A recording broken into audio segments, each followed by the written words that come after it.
Initiating moisture.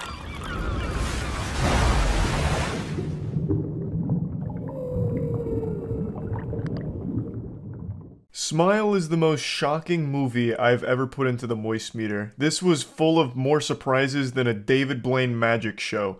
I went into this movie fully expecting it to be fun bad. If you watch my streams, you'll know that I've been very excited to see Smile, mainly for all the wrong reasons, because I thought it'd be so shitty that it'd be enjoyable, since I'm a fan of movies that are so bad they're good. With Smile, I didn't get that. It was actually just a pretty good movie, which I truly didn't expect. They need to fire whoever made the trailer for this film because they made it look really stinky and like goofy, but in the film, it's not. Now, this whole smiling as a horror concept has been done before by Truth or Dare, which was a very silly, shitty horror movie from a few years back. And in fact, if you go on YouTube right now and put the Smile trailer thumbnail side by side with the Truth or Dare trailer thumbnail, they're pretty much identical. But the difference is, Smile is competent, which I can't even believe I'm saying out loud unironically. Somehow they made this work pretty well. Now, it's no masterpiece or anything, it's no Hereditary by any means, don't get it twisted, but this movie succeeds in what it aims to do. It knows what it is, and it plays the part well. I really expected the smiling, since it's such a core part of the film, to be dumber. But somehow it wasn't. Yeah, of course, it's a modern horror movie. There's going to be like really nonsensical, dumb shit in there that's going to make you laugh unintentionally. But somehow the smiling wasn't as stupid as I thought it was going to be. They really did kind of make that work. I wouldn't say it's used sparingly in the movie at all, but every time there's that smiling, it's pretty impactful and is effective at building tension for the most part. So let's just get into it. The movie is as simple as it gets. It could have been written by a goddamn AI. There's a curse, a supernatural entity that latches on to people and it makes them see smiling things around them that cause bad stuff to happen. That's the gist of the film. And it always ends in death, so the main character has to figure out a way of fighting this curse. And much like most supernatural shit, she can't just strap on the boxing gloves and challenge it to fisticuffs, you know? So they have to get creative with it. But it's pretty generic when it comes to like the story itself. The narrative isn't anything new. Like I said, it's very simple, very predictable, but that doesn't mean that it's not done well. This movie doesn't do anything new, but everything it does well and better than most modern horror movies. That's where it excels. And I really think a large part of it is how great the main character was, Rose. The performance from Sosie Bacon, I believe that's how you say her name, was just actually super good. Like, this wasn't just some, like, throwaway performance that an actor takes just for the sake of a paycheck, but they spit on it and it's pretty clear they don't care. She really put forth, like, a great effort with this character, and it shows. She does a great job of, like, conveying the trauma, as well as just, like, actual good ideas and, like, a thought process for the main character. Not every character in this movie makes good decisions, but for the most part, they're making logical ones. Though there are, of course, a lot of times where they make stupid fucking dog shit decisions, but aside from that, for the most part, they're doing smart things. And I will say the movie does actually get creative with a few of their jump scares. A lot of them are predictable. Like I said, this movie wasn't reinventing the condom or anything. It did play a lot of things safe and pretty generic, but it did it well. However, there's so many jump scares in this movie that some of them are actually pretty unique that I haven't seen done before. So I appreciated the creativity there. The one that everyone's seen, this isn't a spoiler, this was like a viral TikTok video, this is in the trailer. It's the one where the lady knocks on the window and then her head like swings across upside down as like a whoa spooky moment. Like, there are actual good jump scares in here that I didn't expect or see coming a mile away, which is pretty rare for horror movies these days. And I do also think the movie does a pretty good job at building tension. It doesn't rely solely on jump scares, which I also was shocked by. It does actually try and legitimately build tension through its audio. This movie seemed to have put a lot of money into like the audio engineering of this and like actually making it build like this crescendo of chaos, which I think really helped it. But I will also say that came with a couple negatives. There was so much emphasis on the audio that sometimes it got a little overwhelming, and I feel like they tried a little too hard. There was one point in the movie towards the end where the track had some weird elements to it. I'm trying not to spoil anything, but basically the main character was talking to an evil thing, and there was a moment of silence, but they were building music the entire time. And they just started bringing in all kinds of things. You got like a fucking theremin going off, fucking water phone, weird sound effects, and then all of a sudden they had like throat singing. So it'd be like, oh, and I couldn't tell if it was like the actual music, the score of the movie, or people in the front row, because they kept bringing in different voices doing it, and I really thought it was just people in the theater singing along or something. But I'm pretty sure it was in the film. So I think they tried a little too hard sometimes with the music, and it led to some goofy moments that straight up sounded like straight out of Roblox. So there were some misses in terms of their audio, but for the most part, I think it really helped, and they did a great job with it. Helped with the tension. I really just don't have many complaints about the movie. I will say, and this might be a little minor spoiler, I am so fucking tired of every horror movie having the exact same ending. Every fucking horror movie ends the exact same way. Smile is no exception, and I am just so fucking tired of that. That might be a spoiler, I'm not sure, but I think most of you already expect that anyway. For some reason, every horror movie has the same ending. Do something different. Fuck. And one other thing, and this one's a bit of a nitpick, I feel like they tried a little too hard with creative shots, like actual shots. There's like 5 different scenes in this film where they'll start with like just a static shot, but then slowly rotate the camera until it's upside down. They do it like 5 times for no reason. Like one time I think it's fine, and the first time they do it, I mean, it's pretty cool. But they did it so many times throughout the film, I just felt like they're just trying to do a little too much to be different, and it's just a couple misses there. But again, that's like a really small thing. Now this one's a little bit bigger, and it has to do with the main character. Overall, I think the main character is great. Rose does a good job and carries the film quite a bit, but there are some moments in this film that have me scratching my head and like wondering what the fuck is going on. Like, why would she react this way?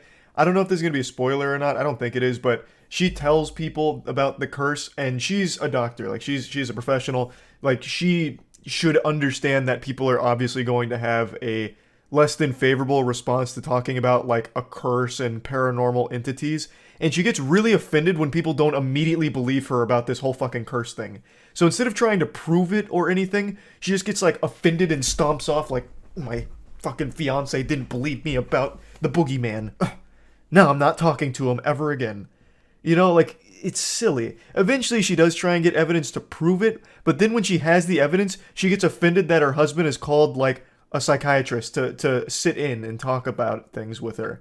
Like, you know, why are you getting upset? Like, obviously this is going to be a difficult bit of information for your husband to swallow. And she does this for a couple other characters that don't immediately believe her as well. And I just don't get why. Like, she should know, obviously, that people are going to want a little more information to prove it. No one was, like, combative with her when she brought this up. They're just like, okay, you know, this is a little concerning. I'm a little worried about your mental health at the moment. And she'd get, like, upset about it. But why? You know, like, it was just kind of nonsensical, and it seemed like drama for the sake of drama.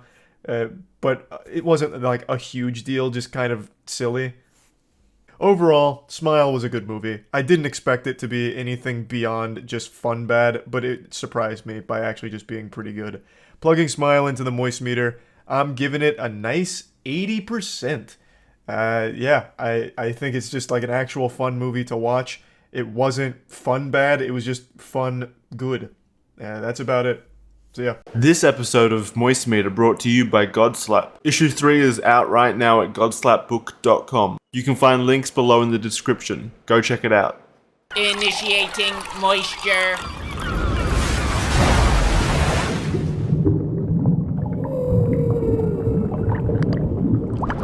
Welcome to the Moist Meter. Today we're taking a look at Scream 6. Overall, I enjoyed it. It was good.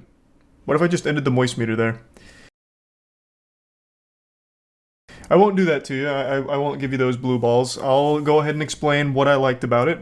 This movie felt like a very self-aware horror film that actually understood how to build tension pretty efficiently. So, Ghostface is a cool killer. Dead by Daylight, I played him quite a bit. Not that that really matters in the context of the horror movies. It's not like they're referencing Dead by Daylight where he's fucking hanging people on meat hooks or anything. But point is, I think Ghostface is cool, and in this movie, he's at his best ever, I would argue. I still just love the phone calls that he gives where he cosplays as a Reddit armchair psychologist, but is actually able to read the person pretty well and hyper-analyze them, and delivers this fucking bone-chilling monologue that's right on the money, always leading to a very tense standoff or a brutal, gory kill. In this movie, that's exercised extensively because the film is very self-aware and actually celebrates all of the previous Scream films as well. All of them get molded together into this one. It's very self-referential, and all of the previous Scream movies, the killers, the characters, they all do have a role to play in the Scream 6, but it's not bad. Like, it's not cheesy, it's not campy, it doesn't come across as, like, ham-fisted. It actually serves the narrative and the plot really well and keeps everything super interesting, and the movie does a great job of having you guessing constantly as to who the Ghostface killer is this time. Who could it possibly be? Because this one's far more menacing than previous ones. He's not, like, tripping over things when people throw something in front of him, instead of, like, goofily, cartoonishly falling over it and, like, getting stunned by it because you tipped over a chair on your running around. Like, he'll just, move the chair to the side and continue running right next to you. He actually conducts himself well in a normal fight. So, like, at one point, someone's got a shotgun, he, like, dodges, eventually overpowers a person and shoots them with the shotgun and then starts hunting with the shotgun out. Like, it's a side of Ghostface that I think is newer in terms of, like, how efficient he is as a murderer, if that makes sense. And it's complemented by the fact that the film is smart enough to make these scenes tense. So, while he's hunting with a shotgun, our two main characters are hiding, trembling, and actually making wise decisions in order to get out of that situation. Just overall, I was pretty impressed that they actually built tension in interesting ways. One tool they used a few times is the phone call, like I mentioned. And they keep it very on edge. Like, you're literally talking to the murderer, and he's got to be nearby since he's talking to you, and he's like fucking threatening you, letting you know, like, you are about to die. I mean, the fat lady's about to sing here, bub. Watch out, Buster, because he's nearby, and he's literally telling you that. And it works because as he's, delivering this supervillain speech, the person is, like, exploring slowly, like, looking for Ghostface anywhere, like, opening a cookie jar, like, maybe he's hiding in there. I don't know, all of it just kind of worked well for tension building. And that's not to say this movie's, like, amazing or perfect or anything. It is a good movie, but there are some glaring issues. The biggest one being some characters get stabbed, like, 50 times, and it doesn't matter. Like, it feels like a lot of times the movie pulls punches when it comes to its... I don't want to give any spoilers, but there are some characters here where they'll get stabbed literally 50 times, but they'll keep fighting, and they'll be fine, right? Like, for instance, the main character gets stabbed like 3 fucking times at one point, and still is totally fine to, like, run around, fucking, jumping jacks and fighting at all points, even just relaxing casually. Like, it seems like sometimes the stabbings don't matter at all. People will get blasted like a pincushion 50 fucking times and live in the film, which is weird, for obvious reasons. And I think that's a pretty big problem. But another thing is the cops. Like, holy shit, Ghostface kills a lot of people. The body count in this film is pretty high. And the cops show up every single time. So there's like 50 fucking deaths. The cops are there every time, literally seconds after all the deaths happen. And they all involve the main characters, Sam and Tara. And for some reason, they don't think, like, a lot of people are dying around Sam and Tara right now in this group. Maybe we'll leave, like, an officer behind just to kind of, like, check it out. Because, I mean, he might strike again because he's killing every fucking hour, basically. Why don't we just leave a squad car behind just to see if maybe we get lucky and catch the killer here, right? Like, the cops are always showing up, but they never do anything preventative, and they never really act on anything or, like, investigate very well or really do anything helpful whatsoever. Another thing I also didn't really like, and this one's more of a personal preference, but I don't like when it gets meta. So like I said, this does celebrate previous Scream films, but it also celebrates horror films in and of themselves. because I mean, this isn't the first time Scream's done something like that, but it's very in your face about it. So a character's giving a speech like, this isn't just a horror film, we're in a horror franchise right now, so all of us are suspects, and then goes down the list of why each person's a suspect based on horror movie tropes. And I just don't really like when it gets meta. I get why it's there, but for me personally, that always just feels yucky. I don't know, I've just never really liked that. So that wasn't really for me, that little flavor sprinkling in like horror movie tropes and like literally calling it out while still also acting on some tropes. Another thing I'd like to mention is the dialogue. Like, I don't think the writing's bad by any means. I actually think it's pretty good, actually. But there are moments where I had to roll my eyes, where there are points, for example, where one of the characters is saying, like, here's why all of you are suspects. There's a lot of times where they're like, you're probably ghost-faced. Well, you're probably ghost-faced. And then, like, explaining you're ghost-faced, this. It's just not very subtle when it comes to the way characters speak to each other. It's, like, very in your face. And a lot of the writing, at least towards the end when it comes to the reveals, it relies on a lot of plot conveniences in order for that surprise to work. And I do think it does, because I wasn't even close with my guess on who Ghostface was going to be or anything like that. I wasn't even in the right ballpark. But point is, there's a lot of plot convenience that needed to happen there in order for that to even remotely work. So there are just a couple of plot holes when you really start to think about what's happened and how it gets to that moment. But overall, I don't think it's like bad writing. It's just, there's some hit or miss moments, especially like with dialogue in particular. One thing I'd like to point out is there are so many times in this film, especially towards the end, where the theater started clapping.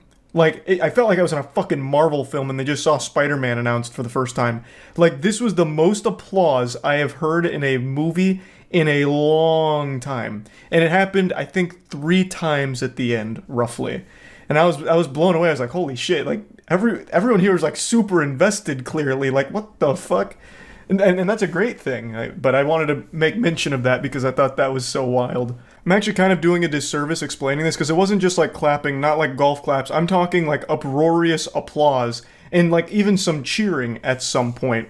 Like, I felt like I was at a goddamn sports event, honestly, and the home team had just scored the game-winning bucket. It was nuts, like how animated people got and cheerful at certain moments. But anyway, yeah, I did enjoy the film. Plugging Scream 6 into the moist meter, I'm giving it a comfortable 75%. I liked it. It's not perfect. It's not like amazing or anything, but it is a lot of fun to watch. And that's about it. As most of you know, we started our own comic book series called Godslap. Everyone who's read Godslap so far has unanimously agreed that it's the best comic ever produced, and Godslap is well on its way to becoming the biggest name in all of comics, overthrowing Marvel within the next 5 years, according to recent scientific projections that I'm pulling out of my ass. It's a passion project created by myself, Jackson, Danny, and Matt, and we brought in an industry veteran named Aubrey Sitterson to help write it with us, and we're extremely proud of what we've created. Issue 1 and 2 are already out, and Issue 3 came out today, as of right now. Issue 3 is available at godslapbook.com, and per usual, this is the standard cover, but we also have 2 limited edition variants, which will only exist until they're sold out, then they'll never be reprinted. So they're available at godslapbook.com. This episode of Moist Meter brought to you by Godslap. Issue 3 is out right now at godslapbook.com. You can find links below in the description. Go check it out. Initiating moisture.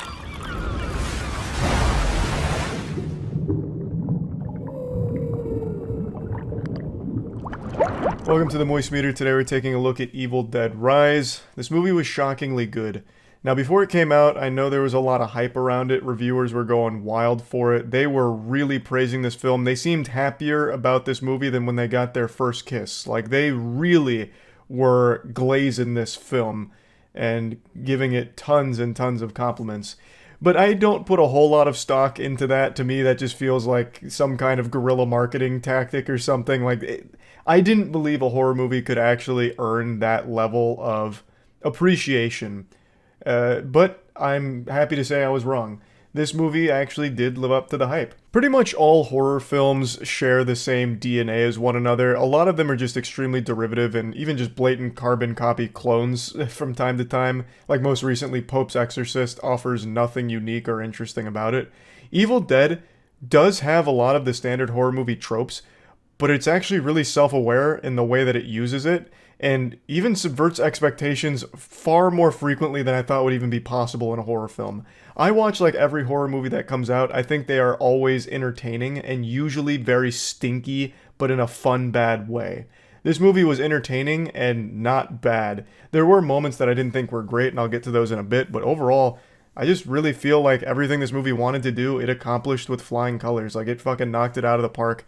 And it's very much self-aware. It has all of like the dark humor you'd expect from the Evil Dead franchise, but it doesn't, make it its focus. It doesn't become overbearing or annoying where they're shoehorning and ham-fisting jokes all over the place. There's times where it's used and it's sporadic, and when it's there, it's always in the most unexpected of circumstances where like tension is rising. It's reaching this like crescendo with all of these crazy sound effects, which is something that really stood out to me. This is like one of the loudest movies I've ever heard in my life, and yet it wasn't like a bothersome thing. Like, it just really crushed it with like the audio engineering here. There's a lot of unnerving noises that were always being played, and lots of very loud fucking bombastic chaos, and it all worked super well for like tension and to like really drive home a important kill or moments. But regardless, like during these moments of tension, the tension will be broken not with like a generic jump scare, but with a dark joke, which I've never really seen before outside of like Evil Dead itself. So like, to give an example, I'll give a quick example, and this might be a minor spoiler. Once shit starts popping off, it's going nuts to butts, 1,000,000 miles per hour, people are dying, the possessed mom is killing people, she bites the eyeball out of one of the residents of the building. And she spits that eye into the mouth of another resident that was in the background. She literally, like a fucking sniper, like a cannonball firing, spits the eyeball into his mouth, which was, his jaw was on the floor because he couldn't believe what he was witnessing. So the eyeball goes into his mouth, and he chokes and dies on it. It was meant to be humorous, clearly. Like, it was very clearly meant to be humorous in a moment where I would have never expected something like that to happen. And I was like, damn. That was hype. Like, that was great. That was executed wonderfully. And of course they have like some dialogue, dark humor moments, again, in times where you'd never expect it. Like right before the mom's about to kill one of the children, she calls him like a titty sucker, which was just so weird and out of left field that it put a smile on my face, had me grinning.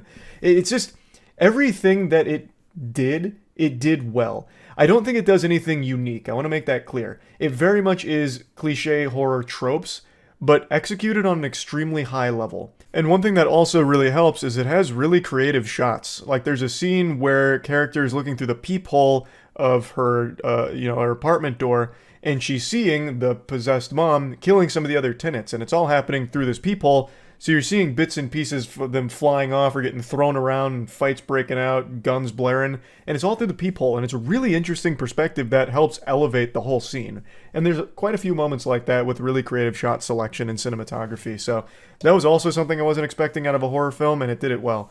Really, I enjoyed it a lot. It gets so creative in general. Like I said, it uses the tropes, but it gets so creative with it. There's going to be a lot of kills. Nobody is safe in the film, but the way they kill off those characters are really innovative. It's shit that I've never seen before and would have never thought would make it to the big screen. There's a scene where they take the fucking cheese grater to someone's thigh and rip it like a goddamn Beyblade and give themselves a little like seasonal topping with their skin particles on the cheese grater. Like, it is not afraid to get wild and wacky. And while the tone of the film overall is very serious, it does have those self-aware moments, which is a nice breath of fresh air. I very much appreciate that because it's a horror film. There's going to be goofy cheese camp to it, 100%, and it embraces that fact. There's just really not a lot I didn't like about it, except the ending. This isn't going to be spoilers. I'm going to try to avoid that as much as possible. I feel like everything it was doing well up until the ending, they threw out within the last, 15-20 minutes. Then it becomes, very painful, generic horror schlock. All of a sudden, this really destructive demon possession monster morphs into something that you'd see in a Resident Evil game, and it's a cool design, but it nerfs itself. It's much weaker, it's much slower, it's no longer scary. Now it's like, instead of like hiding in the shadows and like busting out to fuck shit up, now it's just like slowly walking towards them, and it's not menacing anymore. And the characters are armed so they can fight back. It becomes almost like a throwaway boss battle in a video game. So it's no longer tense. It's no longer like unnerving. It's just kind of weak. I feel like they kind of floundered a bit on the ending. But everything up until then I thought was fantastic. Oh, also, one more, I guess, minor complaint. There is just some very stupid decisions that I can't get into that the characters make that are just fucking silly. Like, really silly. It would be too deep into spoilers to go over them, but just know there are a couple things the characters don't even think to try that I feel would have been a very strong alternative as opposed to locking themselves in their apartment or the means at which they try to escape. I feel like they had other options that they didn't explore. But it's aside from that, it's not that big of a deal. It's really not. The movie was very fun. I enjoyed it. I thought they did a great job. Plugging Evil Dead Rise into the moist meter, I'm just going to give this like a nice 85%. It's just an overall good movie and a good time. So yeah, that's really about it. So yep, as most of you know, we started our own comic book series called Godslap. Everyone who's read Godslap so far has unanimously agreed that it's the best comic ever produced, and Godslap is well on its way to becoming the biggest name in all of comics, overthrowing Marvel within the next 5 years, according to recent scientific projections that I'm pulling out of my ass. It's a passion project created by myself, Jackson, Danny, and Matt, and we brought in an industry veteran named Aubrey Sitterson to help write it with us, and we're extremely proud of what we've created. Issue 1 and 2 are already out, and Issue 3 came out today, as of right now. Issue 3 is available at godslapbook.com, and per usual, this is the standard cover, but we also have 2 limited edition variants, which will only exist until they're sold out, and then they'll never be reprinted. So they're available at godslapbook.com. Initiating moisture.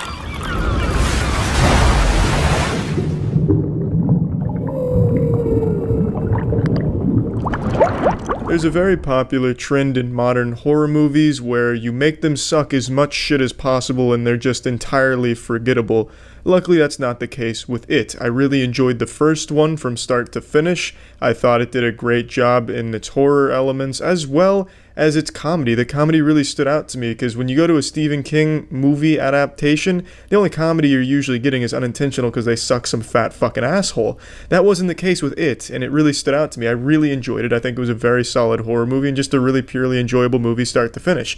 It Chapter 2 had its work cut out for it to really follow that up. And it did a great job, and a lot of it boils down to just incredible casting.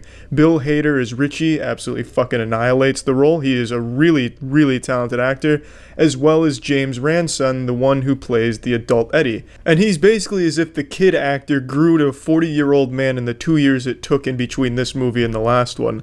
It's like the same goddamn guy. It's as if you actually are watching the kid in an adult's body. They act the same, they basically sound the same, and they even fucking look the same. It's wild. I don't know if James Ranson's the young child actor's father or something, but it's fucking wild how similar they are. But there's no bad characters or anything like that. I just thought those two really shined, in my opinion, because once again, in an area I didn't expect it to be great in, comedy, it fucking nailed. I didn't think they could make it happen twice. I didn't think you could take Stephen King's work and make it intentionally humorous twice and have it land, but they fucking did it.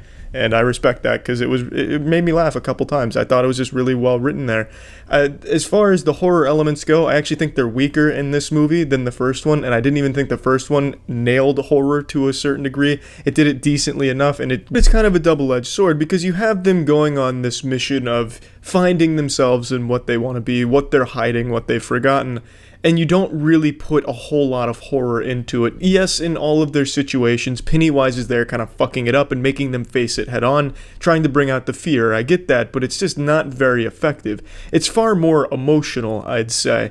And also in some of these arcs, the CGI hurts it. Like there's some downright goofy looking CGI moments where, you're sitting on a bench and all of a sudden you got like a fucking CGI kaiju lumberjack wielding like some type of World of Warcraft item as a fucking weapon coming at you. And it looks kind of like a video game cutscene. It's not believable. It's just really silly. And that's a little disappointing, but if it was going for silly, it nailed it. And it's hard to tell because the movie is self-aware in certain places, but then you have this whole thing that's kind of like this is supposed to be scary, but it's not. And that comes out pretty hard at the end, which I'll talk about in a minute. I'll get into spoilers just to kind of make my point, and I'll let you know well before I get into there, but I'd really like to get that out. Another thing I really appreciated about the movie is that it wasn't afraid to shy away from being brutal again, like the first one. I always appreciate that, because in a lot of modern horror movies, even if they are R-rated, their idea of being brutal is, here's some severed arms and here's some severed legs. They don't really show how it gets to that point or what goes on. It shows you all of that shit, and I guess I can appreciate that to a certain degree, just because most modern horror movies are so pussified, just very pussied. They're just not, they don't have any bite to them. At least I think in its deaths and brutal shit, it goes kind of hard in that department.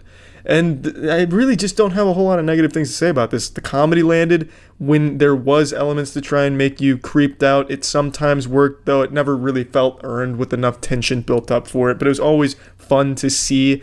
I think the It franchise has a unique advantage where it can show you all types of fun stuff. It's not locked into just like paranormal shit where a chair is moving weirdly or somebody's possessed and they're walking around like fucking Frankenstein's monster, hands out.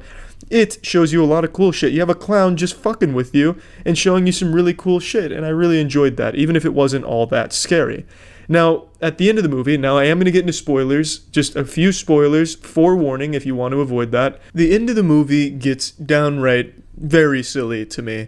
I think the CGI with Pennywise the spider doesn't really work all that well. It looks like some low-budget Dead Space shit to me. I didn't think that was very intimidating, and I really don't like that trope of, you know, he's been omniscient this whole time, and now all of a sudden characters can kind of sneak around to the side of him while he's distracted slapping at a wall.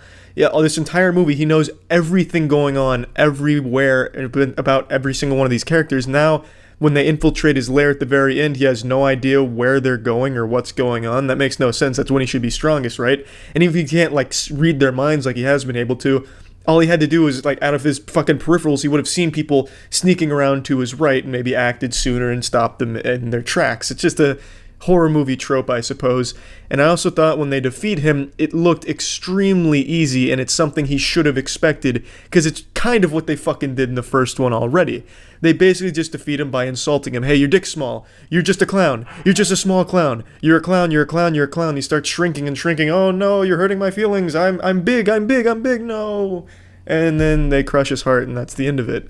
It's underwhelming. And I know that's how, I understand it follows the book a bit. I didn't read the book, but I understand that this shit happens in the book as well. So I get it, but, you know, as when they were younger, you can excuse it because it's kids doing it. You know, it's very different when you have 40-year-old men and women doing it. Like, you're a clown, you're small, fuck your stupid dumb stuff, and he's shrinking. It's just a little goofier, and it really wasn't that threatening at the end, in my opinion, especially after, you know, you have 2 movies to build up a final showdown, and you get it like that, where it just ends up a roast, really shitty roast. Just kind of underwhelming. That's my only, like, actual huge complaint, just because I felt that was just not very good. But putting that aside, let's plug It Chapter 2 into the Moist Meter.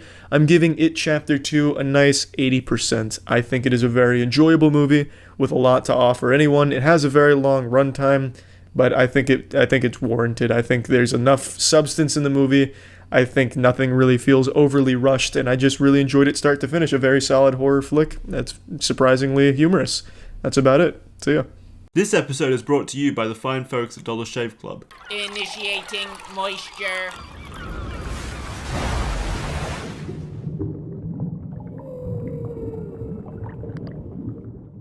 Modern horror movies are akin to a pile of dog shit. In my opinion, they're the most lazy, formulaic, and boring movies that get made, and they're only made as cash grabs so high schoolers can bring their girlfriend there and they can both go, ah, at the jump scare fest. That's not to say there haven't been great horror movies made, though, in the last couple of years. However, Hereditary is the best one, by far. If horror movies were a dick-measuring contest, then Hereditary has the penis size of 3 semi-trucks lined up end to end. This movie is so far above any other horror movie I've seen in at least the last decade, it's unreal.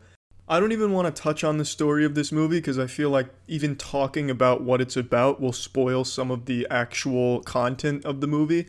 But I'm going to say this movie has the most amazing story I've ever seen in a horror movie right up until the last 10 minutes of the movie. The last 10 minutes of the movie really just drop trouser and take a hard shit on everything that was built up to that point. I really was upset with how they finished off the movie, but everything up to it was nothing shy of a horror masterpiece. The story is a very unnerving one, and it's going to show you a lot of things that are uncomfortable to look at, which get taken to the next level by the performances of the actors here. Absolutely amazing acting in this movie, and that's not something I particularly care about. I don't really pay a lot of attention to it. I'm not grading by, oh, he didn't raise his eyebrows when he was supposed to be super surprised. This is horrible acting. 10 points off, and I'm never seeing this movie again. Boycott this movie because I didn't like his microfacial expressions. That's not something I care about, but when the acting is this good, it's something I think everyone notices, because it really made the characters alive. It made it seem like you were watching a real family go insane and have all types of incredibly disturbing shit happen to them.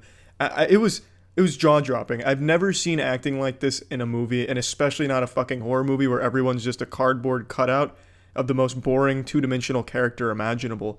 This was amazing. Everyone fucking killed it in their role in this movie. The next part that makes this movie so great is they don't have this over-reliance on jump scares like every other mainstream horror movie does. There are a couple of jump scares here, but they're used sparingly and appropriately, and they're not the main scare. The scariest thing about this movie, the scariest things you experience here is the psychological shit of what the family's going through, and you feel like they're actually going through it because of the performances, and some of the shit you see. Some of the things are just disgusting to look at parts.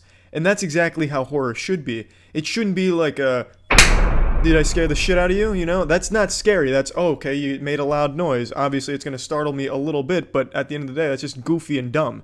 Here, it actually uses real, scary shit, which I can always appreciate.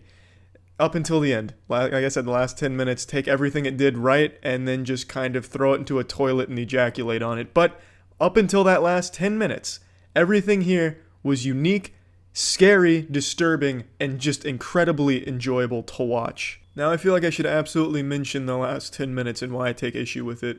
Well, up until the last 10 minutes of this movie, everything has you guessing as to why things are happening, and it also is using a lot of unique approaches to not startle you, but to unnerve you. Whereas the last 10 minutes take every generic horror movie scene and combine them into one montage, like a 2008 YouTube era montage of generic horror movie shit. And it didn't land well at all. It was just kind of pathetic, in my opinion. And the explanation for why everything was happening was also kind of shit. They hinted at it building up to that, but I was hoping it wouldn't be as in your face and just downright silly to listen to when they explain it. Nor do I think they should have explained it right to your face like that. It took away a lot as well. But when I say it doesn't land well, the audience was laughing at some of the shit because they'd seen it all before. So when you see, for example, a scary thing looming in the background and just kind of floating away, I mean, it's nothing like, yikes, that's scary, that's new, I've never seen that, that's really startling and disturbing. It's not, because everyone's used to that. That's a generic horror movie shit. That had no place in this movie because they hadn't done that at all in this entire movie right up until the end, and it just ruins a lot of it. It really does, and it's really sad because this was a horror masterpiece. I think it still is if you can disregard the last 10 minutes and just go ahead and put that as like a spin-off, like a side story that got roped in here. Like, you know how in a Pixar movie they do a little short at the beginning? Well, Hereditary did that at the end. The movie ended 10 minutes before the short plays. That's how I'm going to look at it. Because it's just a goddamn shame. It really is. And that really honestly is my only complaint about Hereditary. Everything else is honestly just amazing. The sound is great. Everything feels like it's happening and sounds like it's happening. The movie's shot in a really unique way. It has some really cool transitions. It has some really great framing. And that's not something I ever touch on because I don't think too many people care. If the framing and the shots are shitty, you'll notice, and that's a bad thing. But if they're done right, you should never even consider it. But it is something I occasionally pay attention to, and in this movie, it's hard not to notice how well executed it is. Now let's just go ahead and plug this shit into the moist meter. I'm giving Hereditary an 85, and it hurts me to give it an 85 because I think it should be more. But like I said, those last 10 or so minutes are just, they're stinky. And more likely than not, if you see this in theaters, people are going to laugh during that part. I was too, because it is just goofy, and I don't know why they did that. I really don't. I'm guessing they were just running out of time or just didn't care anymore. Fuck if I know. I'm not going to try and understand what they decided for the last 10 minutes. Maybe they just handed it off to the director's fourth grader. I really have no other explanation. But everything except for the last 10 minutes is a horror masterpiece that I think anyone who enjoys a horror movie will fucking love. Hereditary is absolutely fantastic. Almost as fantastic as Dollar Shave Club. A lot of you know Dollar Shave Club sponsors the official podcast, and they were demanding more. They needed more. So Jackson and I said they're welcome to come on the Moist Meter for Hereditary. So Jackson, take the stage, take it away. Head of Moisture Relations Jackson here with some exciting news. If Moist Meter is known for one thing, it's that we quickly deliver effective and top-of-the-line moisture readings on all the things you love straight to your door. This is where our similarities with Dollar Shave Club lie, as they're also known for delivering the highest quality tools to keep you looking moist to everyone else, straight to your door for a very reasonable price. DSC is sponsoring this episode and letting us continue to spread the good word of moisture, and all we need to do is tell you about the $5 Daily Essentials Starter Kit.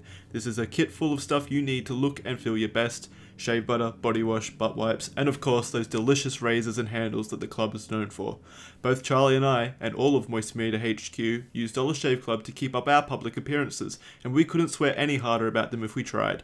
Now you too can join the club by visiting dollarshaveclub.com/wet and receive the Daily Essential Starter Kit for only $5. That's dollarshaveclub.com/wet. Initiating moisture.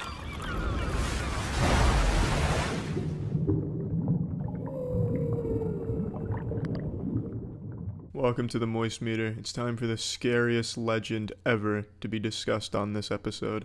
Slender Man. Yeah, you remember that thing from 7 years ago that used to be popular where there was hundreds of games getting pumped out of assholes daily on Steam? Yeah, you remember how that died out like 4 years ago? Well, it's back. And it's as bad as ever. The Slender Man movie is fucking horrendous. It's just not good. I don't know why they decided to release a Slender Man movie in 2018, and it hasn't been popular since 2011. If they had done this in 2011, even 2012, they could have got away with, it would have been a huge success. It still wouldn't have been a good movie, but it would have been a lot bigger, because I saw this opening day, obviously, and there was almost no one there. Unsurprisingly, because who gives a fuck about Slender Man anymore? Not even kids care about Slender Man, I doubt. You don't see any of those clickbait douche tubers making those clickbait videos titled, Don't FaceTime Slender Man at 3 a.m. I've never seen one of those, so they're not even clickbaiting Slender Man anymore, and yet they're going to release a big movie like this, and it's bad. Let's just go ahead and talk about it. So, it's just bad. Yeah, I mean, that basically says everything you need to say. A little fun piece of trivia, though. Joey King, who was the lead actress in Wish Upon, which was a horror movie that I put on the Moist Meter a couple years back, which has the second lowest score in the history of the Moist Meter, is in this movie as well. She's in this movie too. And this movie is gearing up to be just in that bottom shithole pool of Moist Meter scores as well, because it's not good either. And I'm not saying she's the reason these movies are bad. I don't think she's a bad actress. I think she's an alright actress. But man, she picks some fucking stinky shit shows of horror movies to star in. But anyway, I mean, it's as simple as it gets. You know, it's 4 girls. They were literally watching porn 1 second, and then they're like, let's summon Slender Man, because that's apparently like a fun pastime in that universe. So what they do is they type in Slender Man, go on the Slender Man wiki, and they find a link to a summon him YouTube video for Slender Man. So they watch the YouTube video on how to summon Slender Man, and lo and behold, Slender Man shows. You know, just like the Bloody Mary thing, you put a penny on your sink, you spin around 3 times, say Bloody Mary, and next thing you know, you got 5 fingers in your asshole. Happens in this movie. So you get Slender Man there, and he's systematically breaking the minds of the 4 girls and killing them, abducting them, and that's really about it. There's nothing of value here. There's nothing of substance.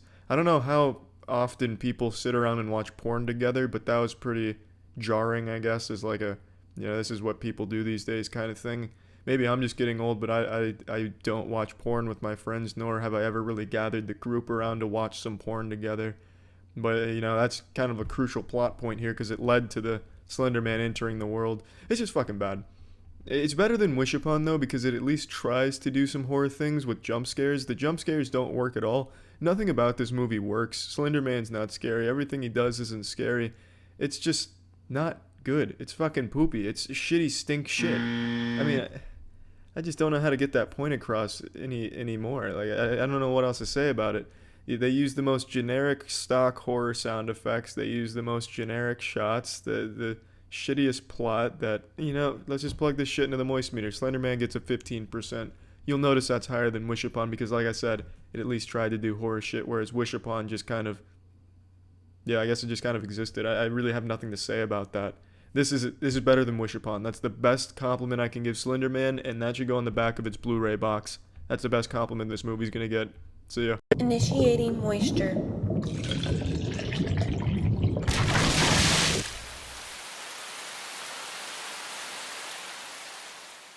Welcome to Moist Meter. Let's dive right in. I saw Alien Covenant. I've got a lot to say. I'm a huge fan of the Alien series, and even Prometheus, despite all of its shortcomings, there was a lot of problems with that movie. And I'm happy to say that Ridley Scott has taken all of that criticism from Prometheus and wiped his asshole with it. He has taken all of it, thrown it in the garbage, and said, fuck you. Every problem that existed in Prometheus exists in Alien Covenant. The main problem I have with this movie, and the same problem I had with Prometheus, the same problem everyone had with Prometheus, the scientists don't act like scientists. They're fucking stupid.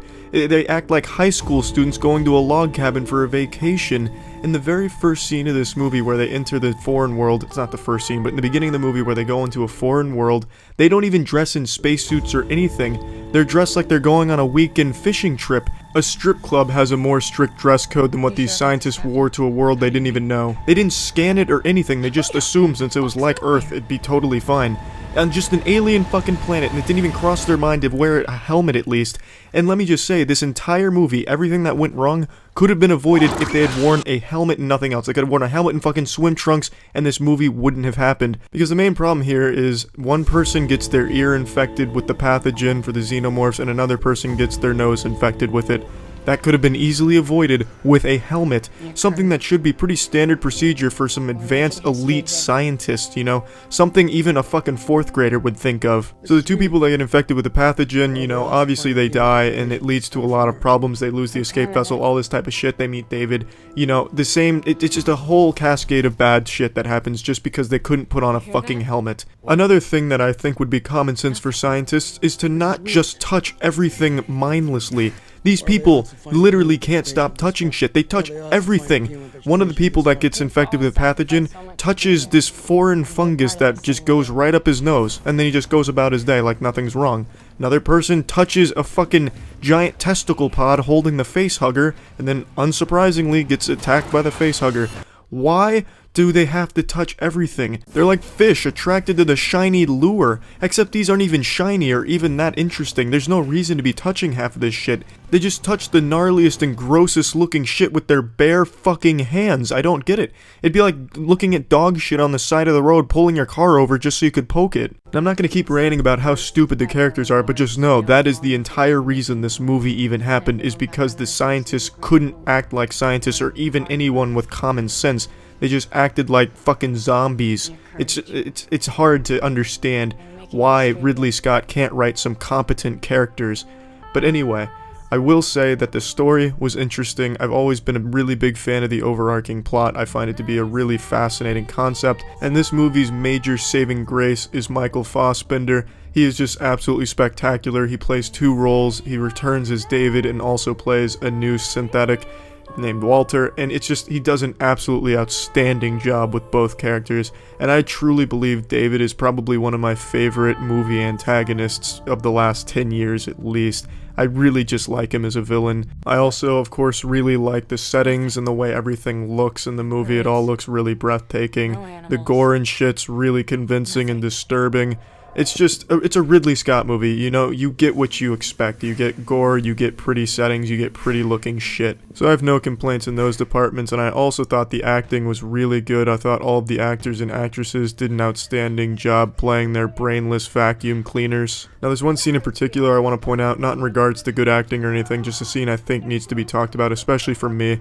I consider myself a recording connoisseur, a virtuoso of the recorder, and the recorder actually plays a role in this movie. It actually comes in and makes its fucking AAA big budget movie debut, which it deserves. It's just good to see it in the movie, And it's a really weird scene though. David's whittled a recorder out of wood, Walter finds it and wants to learn how to play it, so David starts to teach him, and it's this really oddly romantic scene, and it's kind of strange since it's both played by Fassbender. So it's just a strange thing there. And the scene went on for so long, it was like an actual full-length recorder lesson for the entire audience. I wanted to start taking notes so that way I could learn this shit when I got home for my recorder. But anyway, back to big points. The last 25-30 minutes of this movie are just great, and the ending is spectacular. A really, really solid ending that I think fans of this series will really appreciate. However, if you haven't seen any of the Alien movies before this, especially Prometheus, if you haven't seen Prometheus, you're going to be lost in this movie. It doesn't do a good job of bringing new viewers in. You have to be familiar with the story in order to really get the most out of this, otherwise it just doesn't really make too much sense. Now let's take all this shit into consideration and slap this bitch on the moist meter. This is about a 60% to me. The story is really just fascinating. I love the themes of creation, and I really like the way they weave all of that into the core ideas of the movie. However, it's just really hard to excuse some of the decisions the characters make and just suspend this disbelief that these scientists are this fucking stupid and that all of this could have been avoided if they just followed common sense. But putting all that aside, the movie is very pretty to look at times disturbing when characters are getting killed off. The gore is just very visceral. It's also just a really interesting story that I think even though you may not know what's going on if you haven't seen Prometheus, you'll still find yourself very interested in. And just overall, it has a lot to offer. It's intense, there's a lot of action, a lot going on, and then it leads to a great ending to the movie. So yeah, that's it. So yeah. Initiating moisture.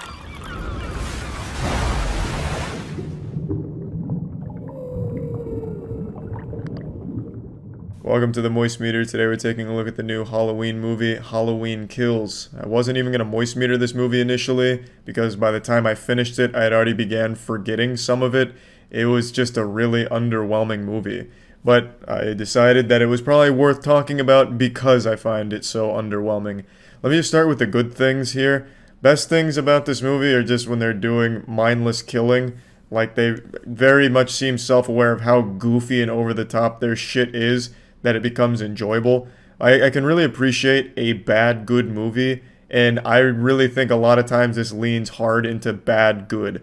For example, there's a character that comes at Michael Myers with a pistol, and they do that same cliche shit they do in every action movie where someone with a gun for some reason tries to shove it up their fucking butthole and shoot them instead of just like stand back a little bit and start shooting. So they go up in like fucking slapping range there with their pistol, and Michael Myers just kicks a car door at them. It hits the gun and they shoot themselves in the fucking face and blow out their brains.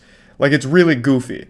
And there's a part where someone's trying to strangle Michael Myers with a Halloween plastic stethoscope. Like an Easy Bake Oven stethoscope thing, you know, like that kind of children's toy, and then he gets stabbed in the eye. Like, it's very goofy, and that's when it's at its best. But it also tries to deliver a message and utterly fails. So it tries to bring home this idea like mob mentality is bad, but it's shit at doing that.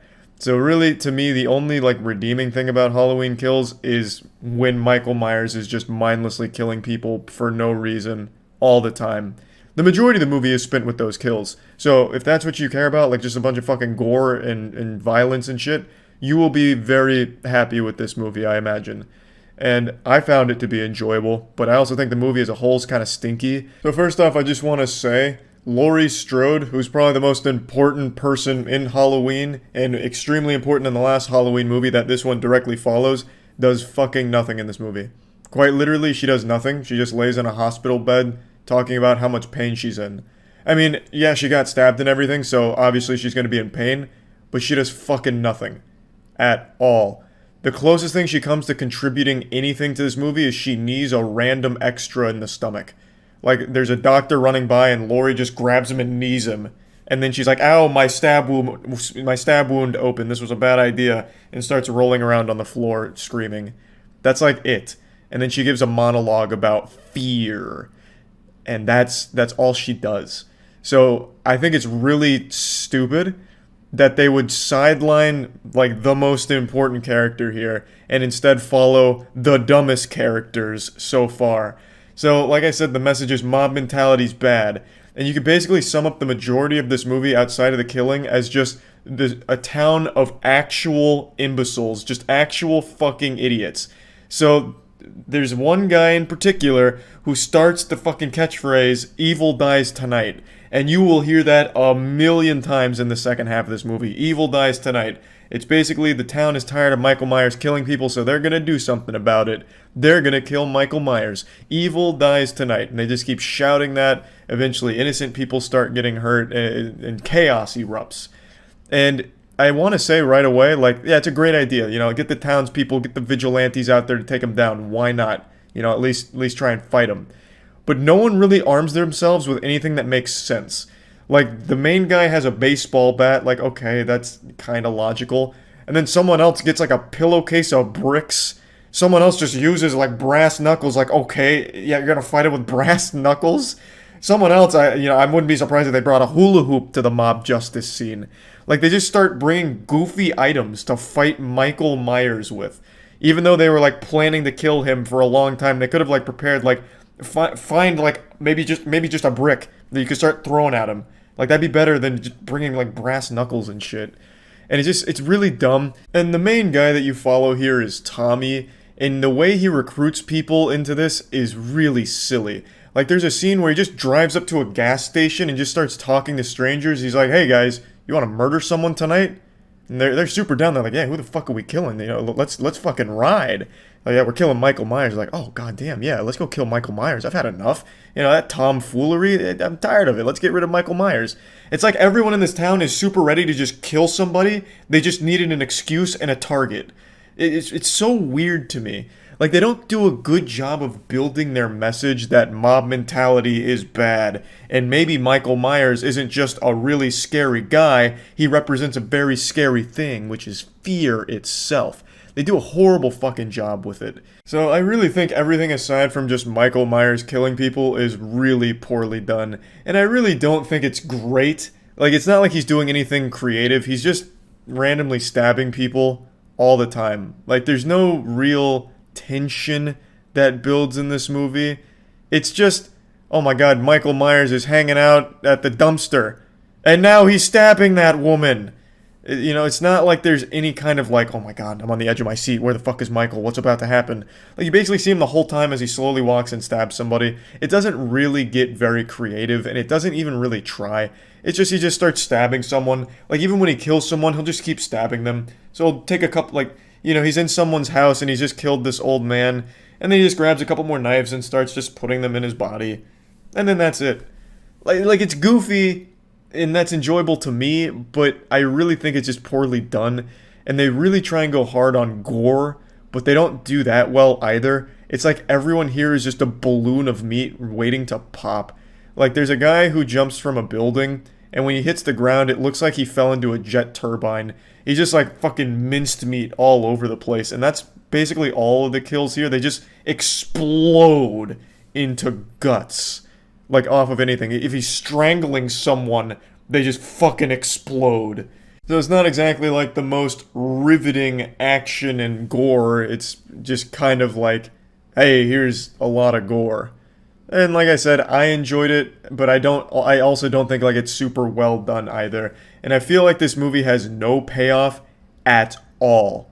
Like, it is so desperate to be unpredictable that it becomes, I guess unpredictable is the wrong word. I'm not trying to spoil anything, but this movie has no payoff. You go on this adventure and you get nothing out of it except for like some goofy kills and some silly moments. But I don't really think you walk away like overly impressed with the movie either. I liked 2018's Halloween movie. I had a good time with that one. I thought that did some like fun stuff. And again, I don't think it's a perfect movie or anything like that. And I still think the original Halloweens are better. But this one I just feels not great. Like, it's really not. It's a pretty underwhelming movie with really stupid characters.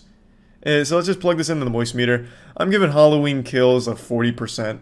I've been pretty harsh on the movie, but like I said, overall I did enjoy it because most of it is spent with Michael Myers just going on a killing spree, and I think Michael Myers is a cool character. I don't think he's as cool in this movie as he has been in other ones, and I think they actually do a disservice to the Michael Myers character by the end of it, but I still did enjoy watching Michael Myers be menacing, and like the things that he does along the way were entertaining. So overall, I wasn't like completely like this was a waste of my time, but I also wasn't super happy that I spent an hour 45 watching it either. So yeah, that's about it. See ya. Initiating moisture.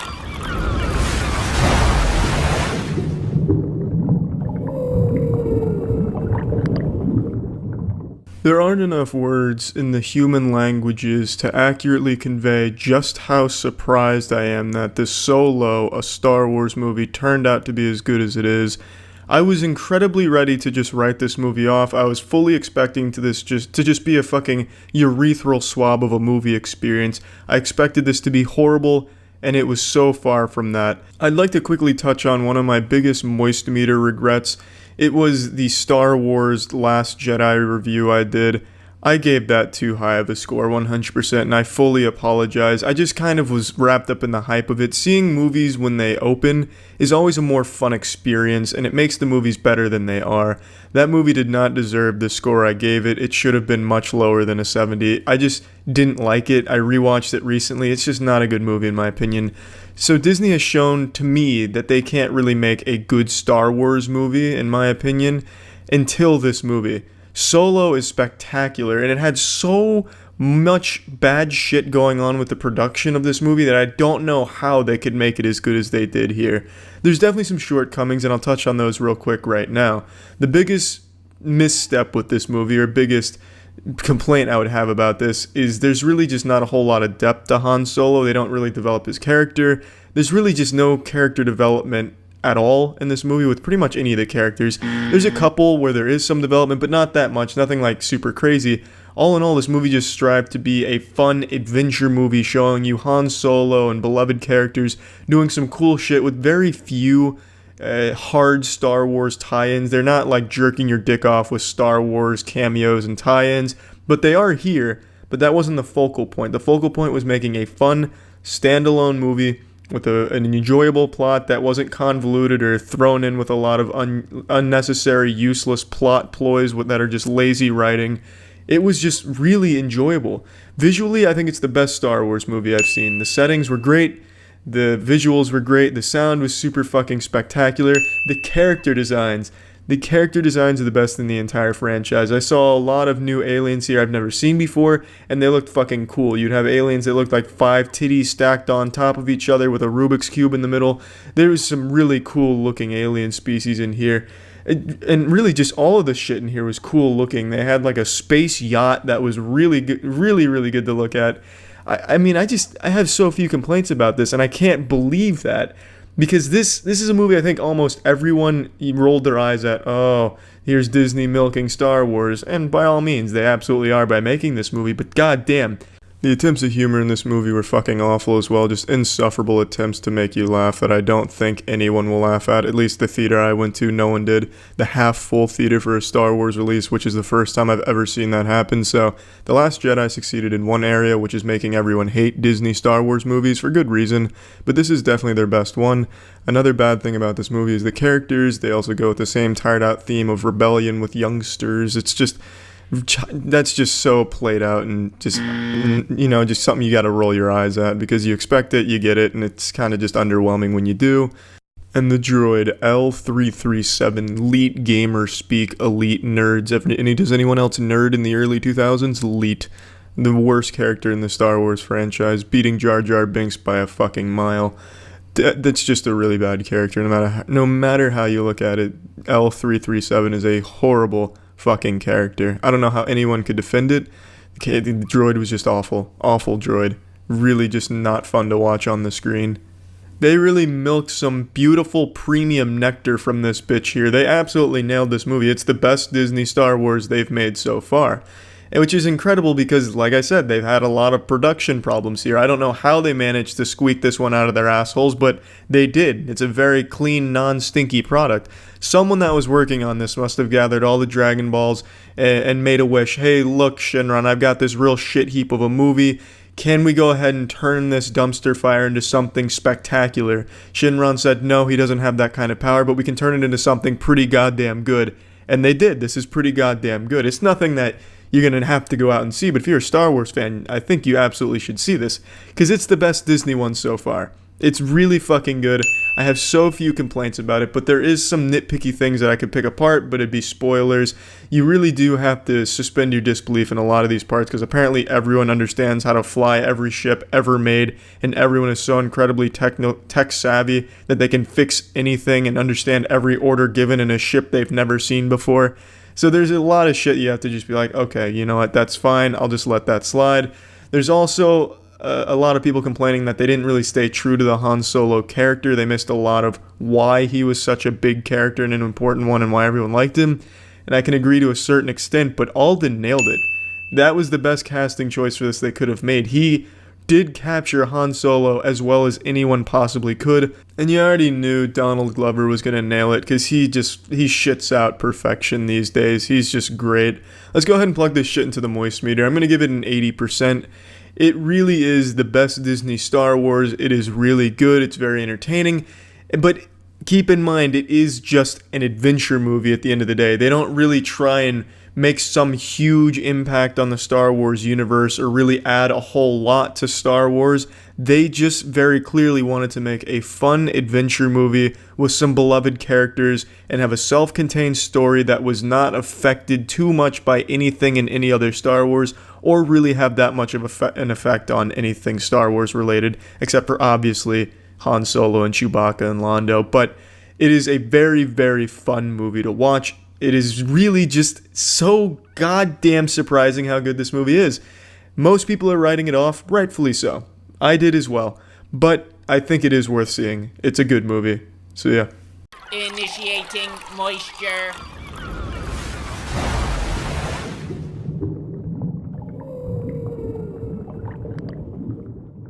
Welcome to the Moist Meter. Today we're looking at the newest Conjuring movie, Annabelle Comes Home. Now, I didn't know this, but I just looked it up. Warner Bros. Was locked in a $900 million lawsuit with the person who originally wrote the stories that The Conjuring is based off of, and the only way Warner Bros. Was going to avoid paying $900 million to this guy for copyright shit was if they proved ghosts were real. And I didn't realize this, but they wrapped it up in 2017 at the end of it, and I had no fucking idea, because I was waiting for this like super team power-up, like Marvel Avengers in-game style, where they bring in Zack from Ghost Adventures, Zack Big Dick, you know, the demonology guy with Ghost Adventures, and bring them all together to prove ghosts were real so they didn't have to pay nearly $1 billion. But it turns out they ended up settling out of court, which is the most underwhelming conclusion to a $900 million lawsuit where ghosts being proven real was on the line. It's just so fucking upsetting that I was really disappointed. This entire segment here is unrelated to Annabelle Comes Home because the movie doesn't talk about it, unfortunately.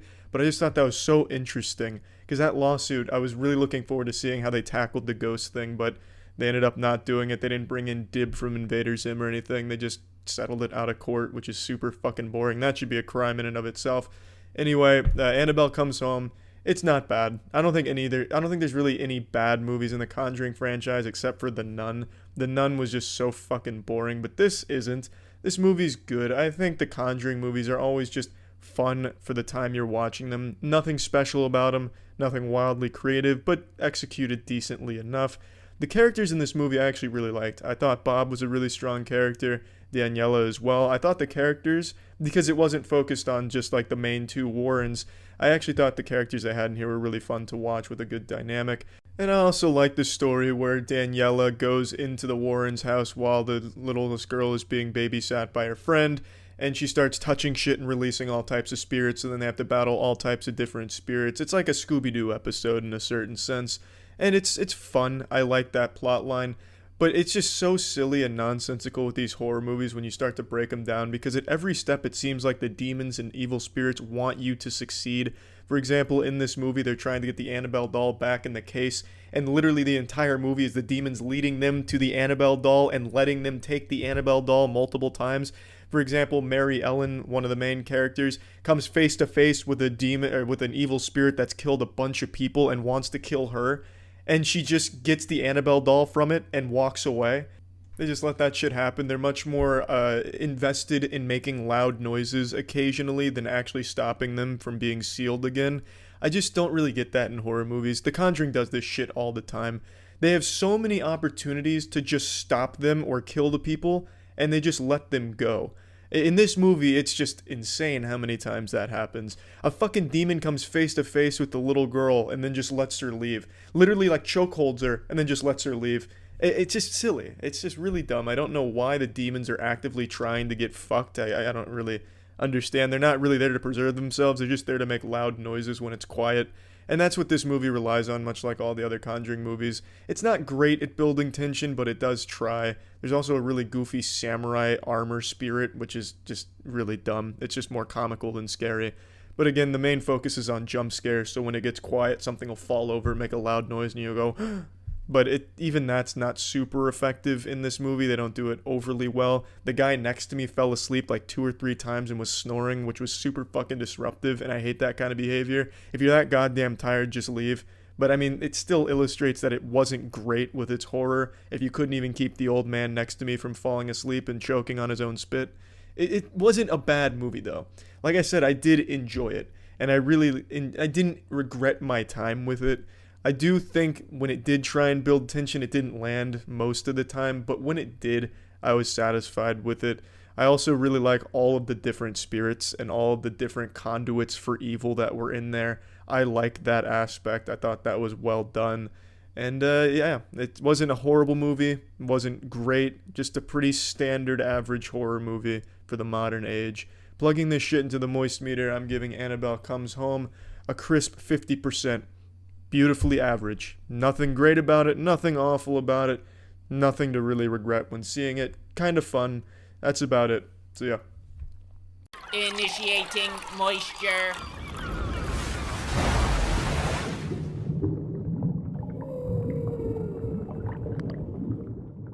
Welcome to the Moist Meter. Today we're looking at the new Happy Death Day. It's not as good as the first one. I don't mean to come out of here, hitting you with the naked man, giving you the goods right away. I'm not trying to come out here guns blazing, but I am disappointed with the movie, and you should know it's not as good as the first one. It's really not. I really liked the first one, caught me by surprise. I expected it to be shitty, turned out to be really good. This one, it's not. It goes in a completely different direction. The first one was more about a self-aware pseudo-horror slasher movie that was just kind of emotional and fun. This one is entirely nothing to do with anything horror or slasher related and is more about science romantic comedy. And that's a huge step down in my opinion, but it's not like they do a bad job with it. In fact, Jessica Roth really fucking carries this movie. She's absolutely fantastic here. She sells so well the emotional moments in this movie as well as just the fun. I really enjoyed her character. I think she does a great job. So it doesn't miss. It does the comedy well, it does the emotion well, albeit for a few, cringy shit show steps here, but overall they do a pretty decent job. If you're a fan of the first one, you're not going to walk away from this one as excited or happy about seeing this. And that's a shame because I thought the first one was creative. This one's just, I don't know, it's kind of just a misguided. That's it. So yeah. Initiate. Fucking shitty, and The Nun is no exception, except The Nun is by far the worst of the entire franchise. I mean, I don't even know where to start. It seems like every single horror movie recently has been filmed by the same guy who just keeps reusing the same shots and the same scares. The Nun uses every generic spook that you could possibly think of and nothing new. It's like the director of The Nun was just copying the homework of every other horror movie director that is also as bad as he is and didn't change any of the work really. He just put his own spin on it with the bad things being nuns. It's so underwhelming. This is less of a horror movie and more of like a zombie monster movie. It's really light on anything you can consider scary and very heavy on here's some monsters and a really shit plot. There's a scene in here where there's a guy summoning a demon and it looks straight out of a video game, and the plot is he was summoning something evil. And then the knights came in and stopped the evil summoning using the holy hand grenade Blood of Christ. Banished him back to hell. That's an actual plot point in this movie. It's so fucking dumb. It's awful. The movie's laughable. It's not a good horror movie at all. It's not even a good movie at all. It's as generic as it could possibly be, but not even generic enough where it's passable. It's just underwhelming. There's very few compliments I could give this movie. So I'm not even going to bother trying to fish for those because they're nitpicky compliments, like a couple things I liked in terms of the setting. But let's just go ahead and plug this shit into the moist meter. I'm giving The Nun 25%. It's, it's a shit-ass horror movie, as generic as they get. I actually thought some of the other entries into the Conjuring universe weren't that bad, especially the first Conjuring. I like the first Conjuring a lot, and Annabelle Creation I thought was strong too, but overall it's just a really weak franchise, and this is by far the weakest one they've thrown into the melting pot of shitty horror here. That's it. See ya. This episode of Moist Meter brought to you by Godslap Issue 2. Go to godslapbook.com to order your copy now. Initiating moisture.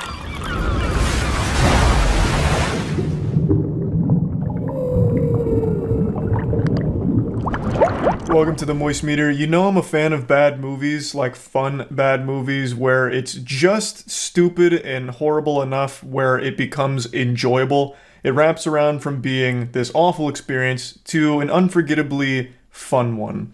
And that's what I expected to get with Megan. Megan went viral when the first trailer dropped because it had that like goofy dancing scene in there, and it's very clearly inspired by Chucky, at least in like the general premise that it was letting on, where it's this doll that becomes sentient and starts killing people.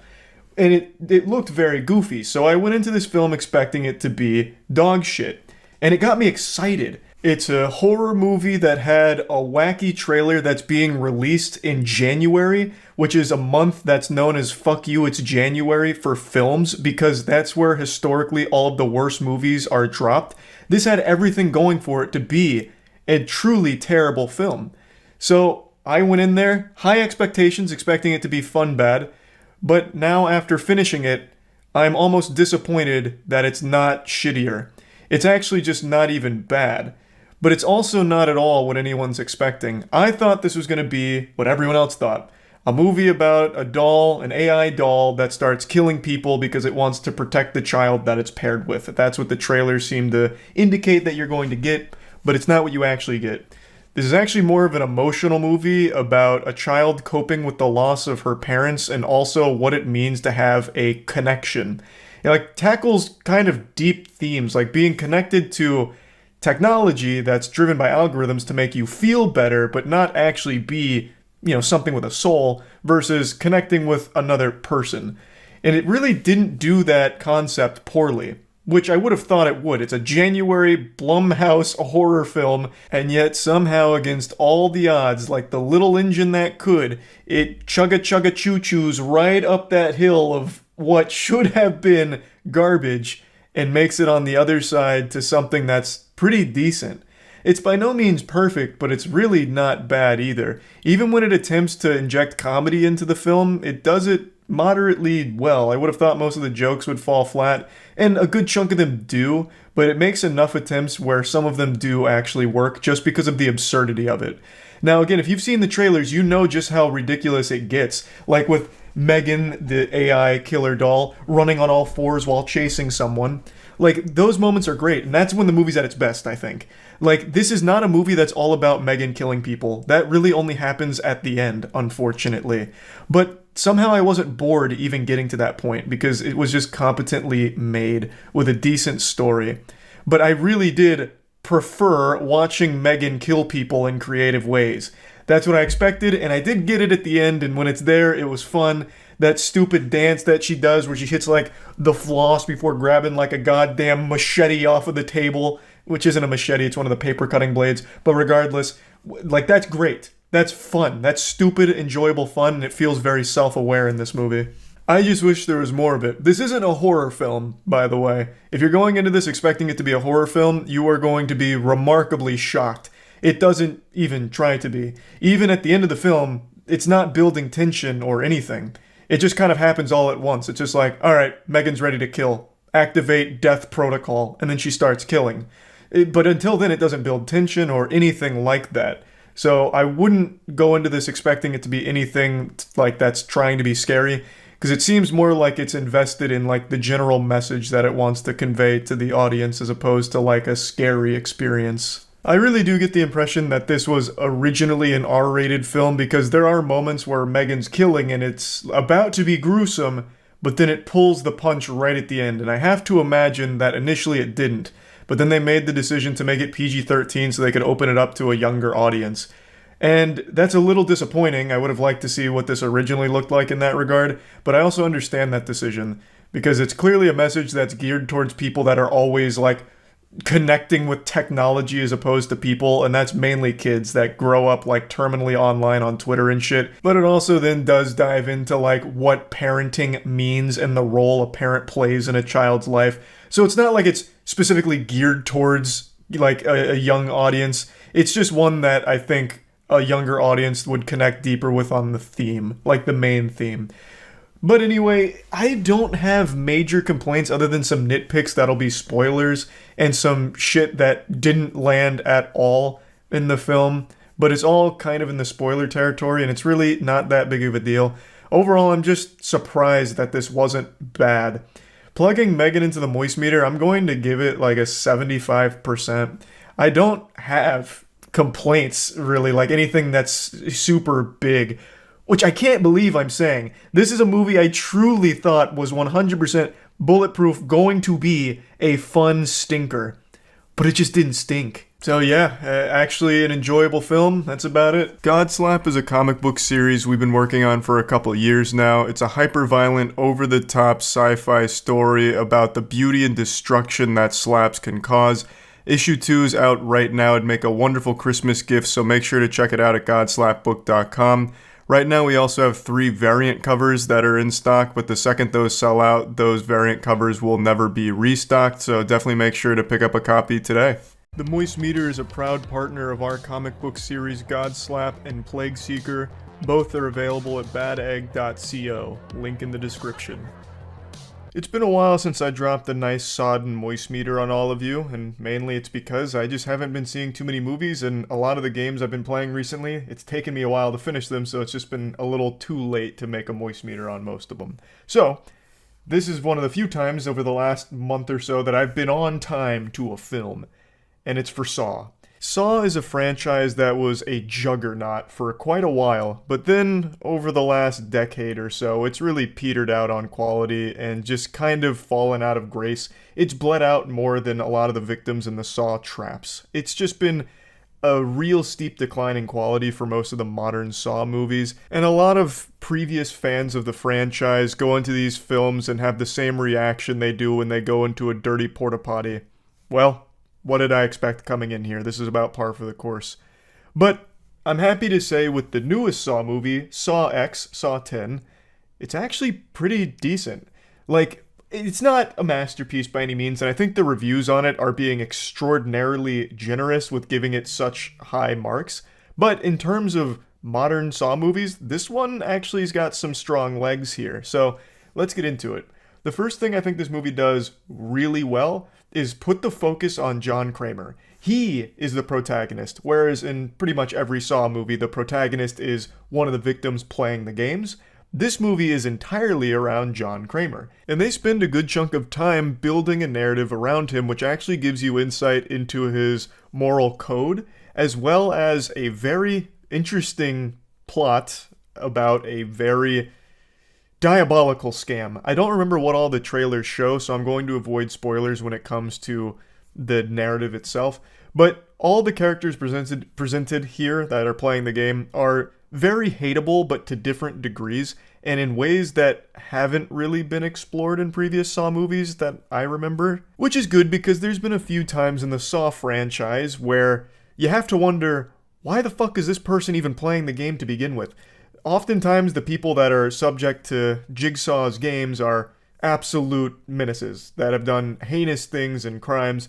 But then sometimes there's been a couple of cases where it's like, why are they here? Why are you torturing this person and forcing them to play this game? Like, all they did was forget to recycle, and now you're making them play the game of putting themselves in a hydraulic fucking press or something, or a garbage compactor? Like, what? Why? It's not that bad.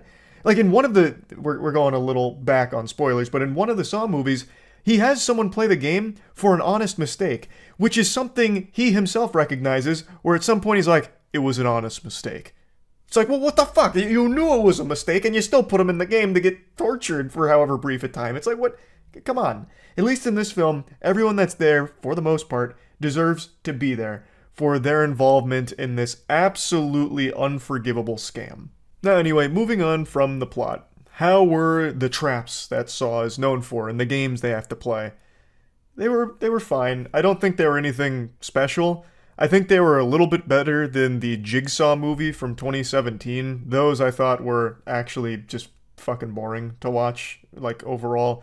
These I thought were pretty decent for the most part, but it brings me to a complaint with the way he structures the games in this one, and it's not like it's unique to this movie, but he gives them pretty much no time to complete the tasks, which again, is not anything new here, but this is getting a little spoilery, so I guess spoiler warning.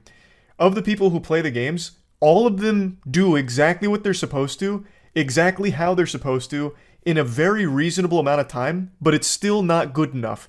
Because for some inexplicable reason, he puts an arbitrary time limit on all of these that is absolutely fucking impossible. In order to complete the tasks that he gives them in the time he allows them, you would have to actually start before the time does. It's impossible. So the tasks aren't even really able to be completed because they start within 10 seconds of the timer for the most part and still can't get it done even though they don't have any like hiccups or any breaks. They just full throttle, do exactly what they need to, but they just don't have enough time, so they miss it by seconds. If they were just given an extra minute, pretty much everyone here would have survived. End of spoilers. You can come back in now. Spoilers are gone. That was a little frustrating. That grinded my gears a little bit because even though all the characters are hateable, you don't like them and you're not rooting for them, you still recognize that this structure kind of goes against John Kramer's code because it's not exactly fair. Like, they do it. Like, they go through the redemption, right? They go through the reawakening, but they still lose just because of some arbitrary time limit. Which, again, I know is anything but rare in the franchise, but still, it was just a little frustrating because it was every single one of them. And it just got a little upsetting. But anyway, moving on from that, another thing that I want to mention that I think this movie kind of fumbles is the ending. There's no way to talk about the ending without some spoilers, so once again, another warning here. I really think it is just such an unsatisfying conclusion with quite a few plot holes when you really stop to think about it. So, the movie I thought did a good job of setting up the main bad guy, and make no mistake, John Kramer's not the good guy or anything, but I mean the main antagonist to John Kramer, the person who's like actually the focal point of assholes here that's forced to play the game. She is a very interesting opponent because she is really smart and really crafty, and through some pretty intelligent decisions that she makes, actually is able to get the word out for someone to come in and hopefully help out. And by the end of the movie, there's like a 2v2 battle between John Kramer and Amanda, who's his assistant here, and her partner. And it's a battle of wits. And eventually the tables turn on John and Amanda, and then eventually more twists and turns happen. And then the big finale, the main antagonist, she overpowers someone, kills them, and completes her game. Now, instead of her dying or anything, she just kind of sits there, and John and Amanda leave. With no actual closure on whether or not she survives. I guess the implication is they just leave her there and she starves to death and dies. But that's a little hard to believe because earlier in the movie they established that eventually they will be found at this location. And in fact, one of the, twist that comes in at the end is a child stumbles upon this, and the child even ends up getting involved in one of the games. So the fact that a child comes here means that there's most likely going to be other people that come here eventually, and probably wouldn't even take that long for them to get there. So she would likely still be alive. So she wouldn't have even died for all of the absolutely awful things that she's done and all the crimes she's responsible for. And John Kramer even made a point to say that at every point during her chance for reawakening, she's chosen death. There is no real redeeming for her soul, but instead of killing her, he just lets her kind of sit there in a pretty spacious area. It's not like she's really going to be struggling that much, to be honest. So she could get found, most likely would get found, she'd survive, and then she could even turn the authorities onto John and Amanda, since now she can make up whatever story she wants about everything that happened there, and then they'd go take care of John and Amanda. So it's just a really unsatisfying conclusion by not killing off the main antagonist who was positioned every step of the way in this film to have no redemption and no reason that she should be able to finish one of her tests, because she doesn't complete any tests at all. So why would she be able to survive? She doesn't finish any of the games. It doesn't make sense why they decided to go that route, and I really think that was a huge fuck up, at least in my opinion. But anyway, enough spoilers. Plugging Saw X into the Moist meter, I'll give it like a comfortable 70%. I think it's a good Saw movie. I don't think it's great by any means, but it's better than what Saw fans have been getting now for a little while, so it's pretty solid. I think if you like the franchise, you'll likely enjoy this one. If you don't like the Saw movies, I don't see this winning you over. But at the end of the day, it was fine. It was a good movie. That's about it. See ya. Initiating moisture.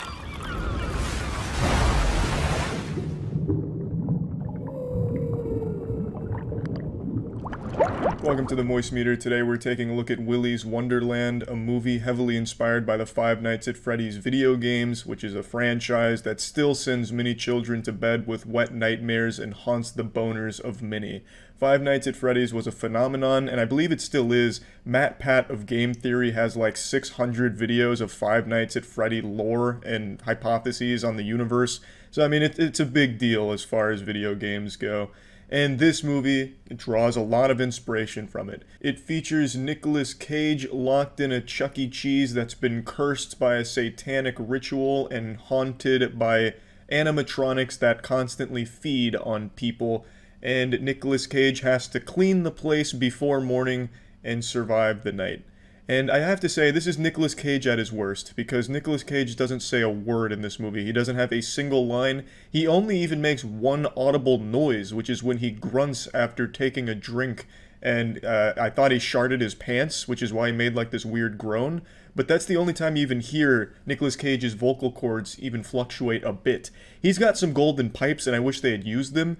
But him being a silent protagonist isn't the worst thing in the world, because it's a movie that's not trying to be taken seriously. I'm pretty sure it's very self-aware. Like, there's a fucking character in this movie that every time he's on screen, he's chewing on a Slim Jim, just suckling on a Slim Jim like it's his mom's titty. It's not a movie that's trying to be anything special. It's just supposed to be a fun movie, which I think it succeeds at. The story doesn't make any sense. They don't even try and tie anything together to make it make sense. Like, Nicolas Cage every hour has to go drink a soda and then play pinball, and that's never really explained. At least I think it's a soda. It could have been beer, but since it's not Budweiser, I don't know. I wasn't able to pick up on it right away. It was either beer or a soda, but every hour he has to go drink and play some pinball, where he just stops everything and goes and does that, and it's never explained why. So he's just a routine fucking pinball wizard that just has to go over there and drink and play pinball every hour. It's just, there's a lot of things in this that just don't make any sense, and they don't try to make it make sense. They just wanted a lot of animatronics for Nicolas Cage to beat the fuck out of, which he does, and they do have a lot of that. There's also other characters in this movie, some younger characters that it doesn't seem like the actors really tried. It's like every single one of their lines was their first take, which is, it kind of gives it a certain charm where it's like extremely goofy, like Attaway General, which I didn't mind, but it is like objectively horrible acting, and they make the worst decisions I've ever seen in a movie, which I think is on purpose, because again, the movie's not trying to be taken seriously. But for instance, like, there's these two characters, and everyone in this group knows that it's haunted. They 100% know these animatronics are killing people, and they go in anyway, and then the two characters decide to fuck in the birthday room where a lot of kids die, and as they're fucking, they notice one of the animatronics is alive and watching, and they continue to fuck, saying they want to give it a good show. And then, spoilers, they do die to that animatronic. He wasn't impressed by the show. Like, and these two characters just moments before were saying how they want to get the fuck out because they don't want to die, they don't want to be around those animatronics. And then literally one scene later, they're like, let's go fuck in the birthday room. Like, it's crazy. The decision making is awful, which I think is on purpose. I think the movie was going for cheesy, so bad it's good kind of shit. And usually that doesn't work, but for this movie I think it did, because they focused on the best part of it, which is Nicolas Cage just beating the shit out of animatronics, just spreading animatronic cheeks and raw fucking them. Because Nicolas Cage has a huge kill count of animatronics by the end of this movie, and it's all practical effects, so he's just like slapping fucking stuffed animals around. You hear like the little thuds because it's like real stuffed animal shit and animatronics. It's good. Curb stomping some of them, ripping skulls off, suffocating them with his taint. Like, it's good. Like, it's fun. It's a fun, bad movie. And again, it doesn't try to do anything except give you a lot of kills on animatronics to watch and enjoy. because that's really all this movie has to offer. I wish Nicolas Cage talked. I think that really could have brought it up to another level. And having him be silent is a bit of a missed opportunity in my opinion. Or maybe Nicolas Cage only signed on if he didn't have to say a word. Couldn't tell you.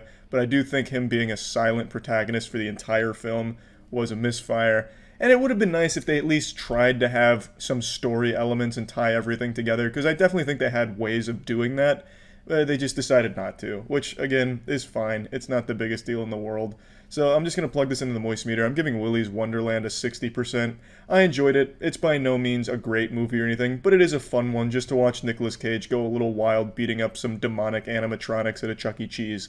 What's not to like about that? Just beating up evil magic animatronics is just fun to watch. It's time we talk about the magical earbuds from Raycon. I've mentioned these multiple times now and again. I will continue to stress how important it is to have yourself a nice quality pair of wireless earbuds when you're working out, so you can get those crucial boner jams for those big reps and not have to worry about accidentally slapping your wire and hurting yourself, ripping them out of your ear and just being a nuisance. Raycon sound just as amazing as the other top audio brands, but they're coming in at half the price. Their everyday E25 model is their best one yet, with 6 hours worth of playtime, seamless Bluetooth pairing. I'd highly recommend them. If you're interested in trying Raycon, you can click the link in the description below to get 15% off your order. So again, if you're interested in Raycon wireless earbuds, you can click the link below for 15% off. So that's buyraycon.com/moist for 15% off. Buyraycon.com/moist.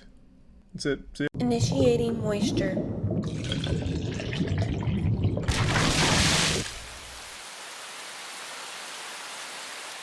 Welcome to the Moist Meter, where the thing we fear most is dryness. Today, we have the It movie to review and measure the moisture content of.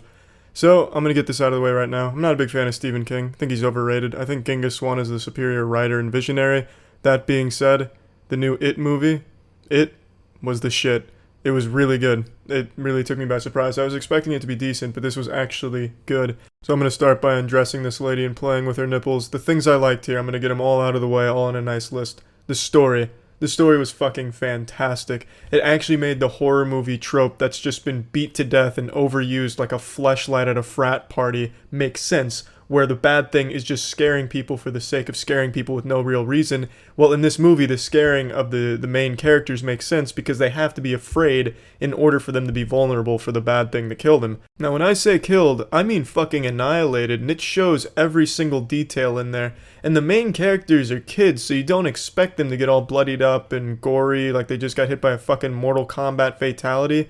But this movie shows you all of that. It doesn't shy away, it doesn't pull any punches. It shows you them getting brutalized by the bad guys here. And I'm not saying like I want to see kids getting all fucked up like they just stepped on an IED or ate a pipe bomb. But for this movie, it really adds a whole lot to the overall experience because you know the characters aren't safe. At any moment, you could see some fucked up shit happen to them. And I think that adds a lot to the overall horror aspect of this movie, the scariness, the creepiness, shit like that. That's the next thing I want to talk about. This movie doesn't follow the same formulaic pattern as most horror movies these days. Most horror movies are so cookie cutter you can predict every single thing. This movie you can't. It tried to do a lot of different things and it did it pretty well. There were some genuinely creepy moments. It did have quite a bit of jump scares, but I thought they were used pretty well. Not, the usual shit where just super loud noises like a fucking umbrella opening at the camera and you feel silly for being startled by it. Albeit there were a couple of goofy ones in there that made me roll my eyes.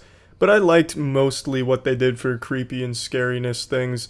But I didn't like all of it. I thought a lot of it fell very flat. For example, they had a little zombie bad guy in there, and he was just kind of goofy and felt a little out of place. And then, per usual, it unfortunately fell into the same trap as most horror movies, where at the very end, where they're confronting the main bad thing, it goes on so long, it just stops being a scary bad thing. It's at its best when it's building the suspense up to the scary bad thing that you only get little glimpses of here and there, or only for a short period of time. When you have a long, drawn-out battle and dialogue between the characters and the bad thing, it takes away from the bad thing as a whole. It makes it a whole lot less scary. Albeit the characters had some great lines there, it just takes away from it being scary and just kind of turns into more of like an action movie struggle type deal.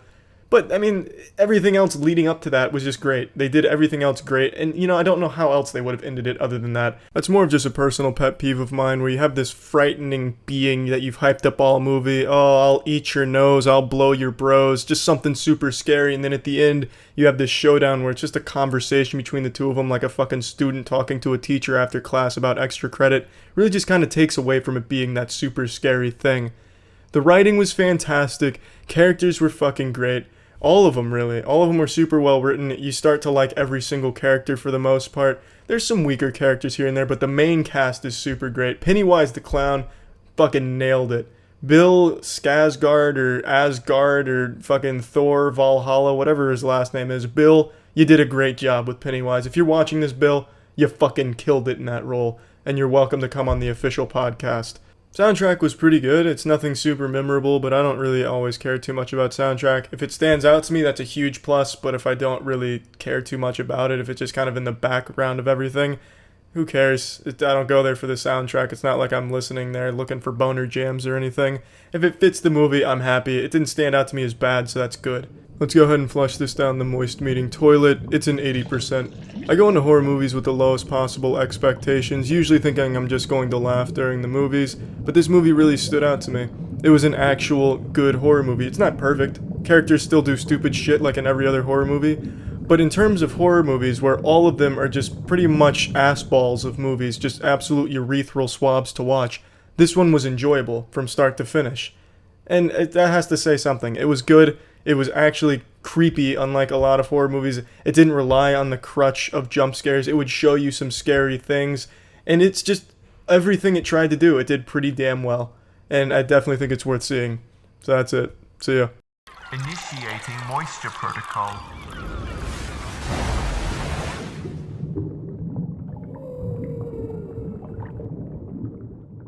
Welcome to the Moist Meter. I just saw A Quiet Place. It's fucking spectacular. I just want to get right into this. Mainstream horror movies have sucked asshole for the last decade. Non-debatable. The horror movies have been so copy and pasted, so cookie cutter, just this overused fleshlight that's just been pounded by director after director, leaving you with the same shit every single time, the same load, basically. It's just so boring to see a mainstream horror movie these days for the most part. A few exceptions here and there, but overall, horror movies are awful. A Quiet Place, however, is a nice queef of fresh air. It's an interesting premise that's executed flawlessly. So the movie revolves around one, they're extremely put sand all over the fucking place, and they walk barefoot, so when you walk over the sand, you don't. But even I was able to recognize how incredible these performances were, so that speaks volumes to how well they did. The movie does an incredible sneeze or a fart. They'd hear that and they'd immediately come. And that'd definitely be a suboptimal way of going out. That'd be fucking embarrassing. You died because your asshole burped. But the point is, if you go super deep into it, yeah. I will say a complaint that I do have that I think is a reasonable one is the weakness of the monsters. It's really obvious. I don't think it's going to catch anyone by surprise what their weakness is. And just really, I feel like that would have been the first means of attack the characters would have tried to watch them exploit that weakness towards the end of the movie when they discover it. Absolutely no fucking contest. So let's plug this shit into the moist meter. I'm giving this a 90%. This is a really great thriller, a really good horror movie. It's just a nice breath of fresh air. It's just super fucking great. It really is worth seeing if you like horror movies or thrillers, whatever. It's just a fucking great movie. It's a short movie, it doesn't overstay its welcome, and it does a great job of conveying a story without using a whole lot of words. You really understand the characters, even though there's very little dialogue in this movie. Such a great fucking movie. That's it. See ya. Initiating moisture.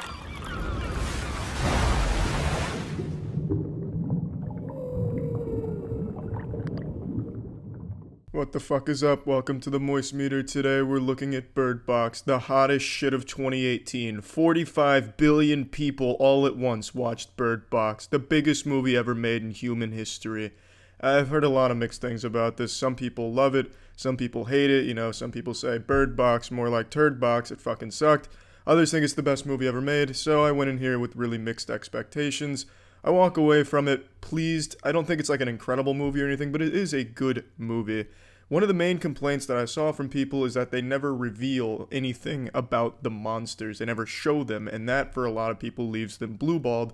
Me personally, I like when the horror movie and I wouldn't really consider this a horror movie, but I like when the movie doesn't show the evil presence. Yeah, the human imagination, your own individual interpretation of the monster is going to be far scarier than anything they could put on the screen. So I definitely like that they didn't blow their load and show you some bad CGI Babadook-looking motherfucker. It looks a lot better when there is nothing shown from the monster and leaves it mysterious and up to the viewer's interpretation. So the movie is about monsters that are invisible, that you can't see them, they're never shown, that when people see them, it compels them to kill themselves. And it's only ever hinted at how it does it, and I think that's exactly how they should have done it. The movie then focuses on Sandra Bullock and a crew of characters surviving in a post-apocalyptic world where everyone's killing themselves, and the people that haven't killed themselves are insane people that think that the monsters are an enlightened being. They're basically Rick and Morty fans, forcing everyone to open their eyes and watch Rick and Morty. And then it's just about survival and Sandra Bullock learning to become a mother and learning to love. And it's really not bad. It's clever with the devices it uses. Sandra Bullock uses fishing line to get around so she can find her way back by holding on to it, perpetually blindfolded because they cannot go outside and see because they'll get killed. It's a quiet place but with seeing instead of hearing, although it's not quite as clever as A Quiet Place. However, this movie has a much better ending than A Quiet Place because, like I said in my moist meter, that one, I didn't really care for the ending of that movie. Fucking pumping the shotgun, and then it turns out the weakness of the monsters is the most obvious thing you would expect. That for some reason no one in the universe thought of. I'm not here to rant about The Quiet Place's ending. I just think since everyone's making that comparison, it's appropriate to talk about it and acknowledge that this one absolutely has a better ending.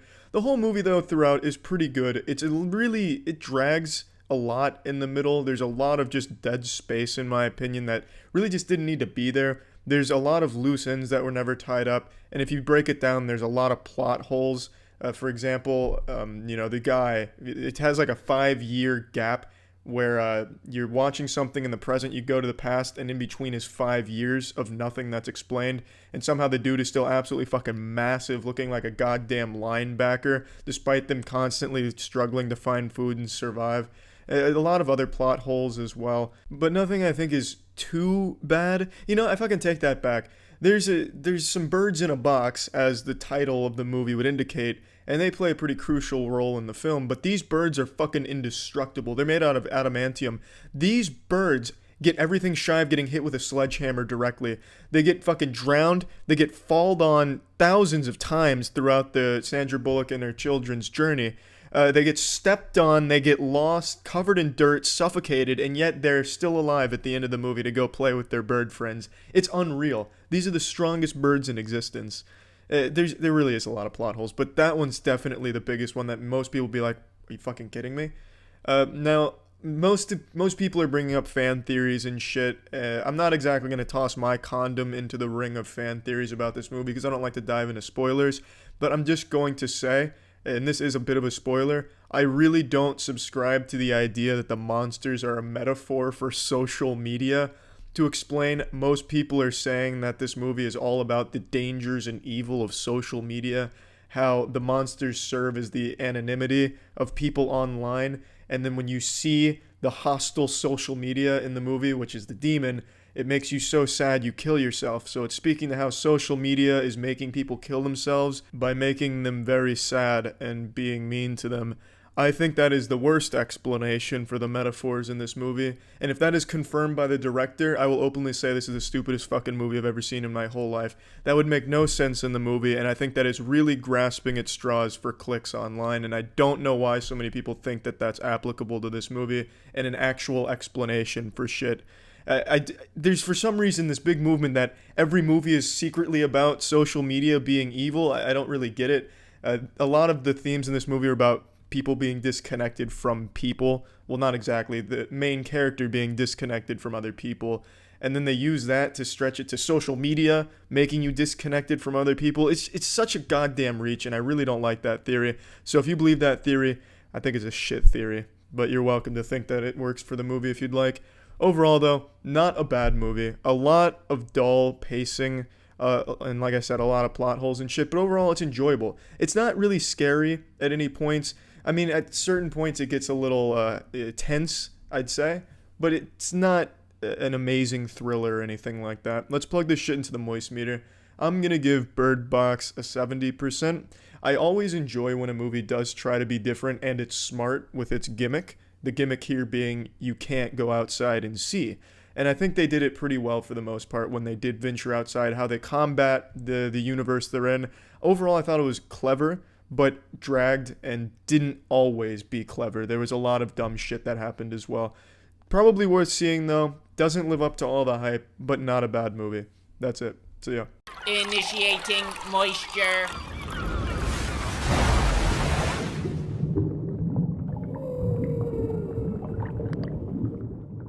Scary stories to tell in the dark. How fucking nostalgic. Just that sentence alone is enough to remind me of the old days of the Scholastic book fair, short spiky hair, and leather jackets guaranteeing you pussy. Scary Stories to Tell in the Dark is a classic, much like Goosebumps. Scary Stories was actually, the creature design was enough to send shivers down my boners. The creature design in Scary Stories I thought was fantastic. The way it was described, the way that you picture it, the way it was illustrated, everything about it just screamed, holy shit, to a younger viewer. And that's exactly what this movie does. It's such a faithful adaptation, and it doesn't pull any punches when it shows you the disturbing creatures. It goes pretty fucking hard. And for a movie that's clearly aimed at a younger audience, because it's pretty obvious the main characters are younger, there's no blood, there's no bad words, and the source material was aimed at preteens and teenagers, it goes hard. Like, it really does. There's brutal murders, there's deaths. The first kill especially is pretty goddamn disturbing. All without a single fuck being said or any drops of blood being spilt. It reminds me a lot of something like Are You Afraid of the Dark or Courage the Cowardly Dog. Like, Courage has a whole bunch of horror elements thrown into it that are actually terrifying to a younger viewer like me, you know? Shit your pants scary, piss in your own mouth. It's horrifying stuff as a child, as a young viewer. This movie has that same sense where if you're younger, you're probably going to be pretty fucking creeped out by it. But even as you're older, while you might not be having nightmares about it or anything like that, or calling your mom at 2 a.m. scared, you can still appreciate it because it's still really fun and it does a great job. Just like Courage or Are You Afraid of the Dark? Now, to be honest, I don't know what kids find scary or anything these days. I'm not exactly going around during Halloween and trying to scare kids and getting disappointed when they're not afraid or anything. I don't know what's scary to them. I feel like kids growing up in this day and age probably won't find this very scary, to be honest, because if you just mistype something on Google, you might end up seeing like an ISIS beheading video. There's a lot more access to genuinely horrifying shit. And even on YouTube, you can find unintentionally horrifying family-friendly content. Spider-Man butt-fucking Elsa's brains out in a bathroom. Things definitely can disturb kids by pure accident that they don't mean to, and it probably makes them not afraid of something like Scary Stories to Tell in the Dark. I don't know. I'm just spitballing because I feel like with all that access, they probably aren't going to be that afraid of it. But from my perspective, as a younger person, I know I would definitely be afraid of it. 100%. And I enjoyed it as a 25-year-old man. I thought it did a great job, and there were some actually pretty creepy moments in here. Some gross out shit that I thought worked well, and I just really had a lot of fun with it. The characters were good. I really enjoyed most of the characters. I thought some of them were pretty underutilized, so when they did die or go missing, you didn't really feel much for them because you didn't really know them all that well. Like, shit, it was pretty easy to forget some of the names, to be honest. It's just, I feel like could have done more with some of the characters. And other than that, there's just nothing I can complain about. I really enjoyed it. The atmosphere that it built was great. The set design was great. And I really can't go hard enough on how much I enjoyed the creature design. Maybe it's just because I am familiar with the source material. So seeing that brought to life on the big screen was nice.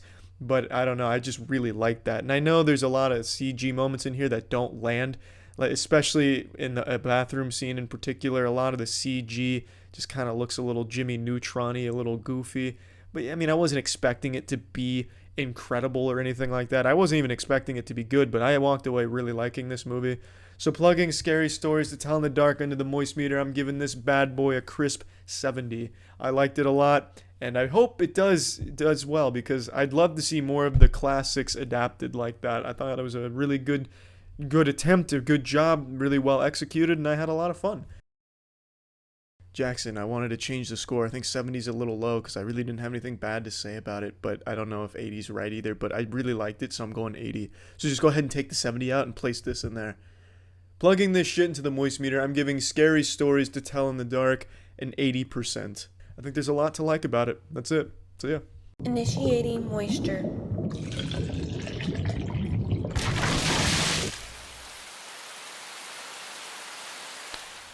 Welcome to another exciting episode of Do I Need a Haircut, where we answer the question, do I need a haircut? And the answer is a resounding yes on this week's episode. Now, before I can get a haircut, I must analyze the moisture content of the movie Happy Death Day. It's a movie that just came out, and I just saw it. The movie is a simple premise, very similar to Groundhog Day, but with a slasher twist. It's basically the Dark Souls of Groundhog Day movies. The story is simple enough. A lady gets killed and then she keeps repeating the day over and over again until she can solve her own murder. The story takes a little bit of twists and turns here and there. It's got a nice little romance subplot too. There's nothing special about the story here. Really, there's nothing special about the whole movie, but everything it does pretty well, and it's enjoyable. Now, I will say one of my biggest complaints is there's a severe lack of 50 Cent in this movie. The trailers really hyped it up with the 50 Cent song, and I was kind of disappointed that it turns out it's not even in the movie. I don't mean to spoil it. If you're going to see it for the 50 Cent soundtrack, you will be disappointed. Now, it also does a really decent job of making it hard to guess who the killer is. You know, 1 second you think you figured it all out, it has to be this person, but then it turns out it's fucking Colonel Mustard in the study with the nipple clamps. It does a good job of keeping you guessing. Even when you're 100% sure you know who it is, it throws a curveball at you. It's really just, it's a pleasant movie to see. In a very odd way, it's a cute movie. When the credits roll, you'll probably have a smile on your face. It kind of markets itself as more of a horror movie, which it absolutely is not. There's some weak-ass jump scares they tried to shoehorn in there. They don't work. The movie just does not work as a horror movie. It's this very, very kind of self-aware movie that it knows it's not doing anything special, but it's going to do it well. And it knows it's not special. It even makes a direct reference to Groundhog Day. And it's just a nice breath of fresh air. It's just, here's a movie that's not taking itself too seriously, and it's fun to watch. You know, the comedy bits weren't bad. The acting from almost all the characters was pretty good. Dialogue wasn't shitty. Everything just worked pretty fucking well. So I don't have a whole lot to say about this movie, other than I saw a ton of people going to see this tonight, Friday the 13th, because, you know, they think it's a horror movie. Let's go see something spooky for Friday the 13th. I have no doubt they're not getting what they're expecting. And that's not a bad thing. I think they'll still be satisfied with it, but I want to make it very clear. I don't think this movie is anything super special, nor is it something you need to rush right out, throw on your best pair of shoes, and go see. But if you're just looking for a fun movie, an even kind of cute movie to see, cute's not the right word. I wouldn't exactly take your grandparents and your children there, but just a laid-back movie to see. I would definitely recommend this one. There's just not a whole lot to say. It's just pleasant. This isn't at all me saying there's nothing wrong with this movie. There's definitely a lot of flaws here. The biggest one being when you do find out who the killer is, a lot of things with the story kind of just don't add up. It kind of throws this monkey wrench in there where things just, the dots don't start connecting. You're connecting dots and you're just getting a big fucking dick on your piece of paper with the dots. And that's not that big a deal. Like, I even feel in the writing process, they notice that and they're like, Franklin, this doesn't work. Who gives a fuck? And, it's a good attitude to have with a movie like this. Who gives a fuck? They did everything decent enough. The flaws in this movie don't really hold it back from being the best it could be in what it tried to do. So let's go ahead and blow out these candles here and wish that I was about 3 inches taller. So I'm going to plug this into the moist meter now. It is a 65%. There's really nothing special about this movie, but it is a movie that's just kind of fun to see. You're not going to walk away from there like, holy shit, I just saw something big. You're going to walk away saying, you know what, I enjoyed that hour and a half. And yeah, I mean, that really is all there is to say about that movie. So yeah. Initiating moisture.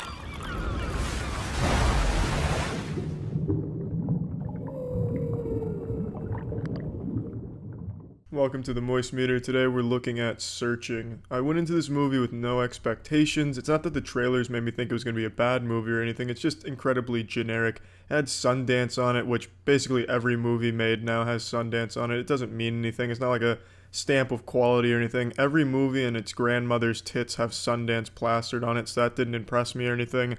And it also used the gimmick of this is all from the perspective of a computer. And I hate that kind of shit. It's just, oh, here's a gimmick thing. Oh, this movie's filmed from the perspective of a toothbrush that happened to be near the scene of the whole entire movie. I mean, that's cool, but that doesn't really add much. And also, this movie is in a very overdone genre with a very overdone concept, a missing teenager. All this being said, I didn't have a lot of expectations, and this movie fucking blew me away. I think this is the best the thriller mystery genre gets.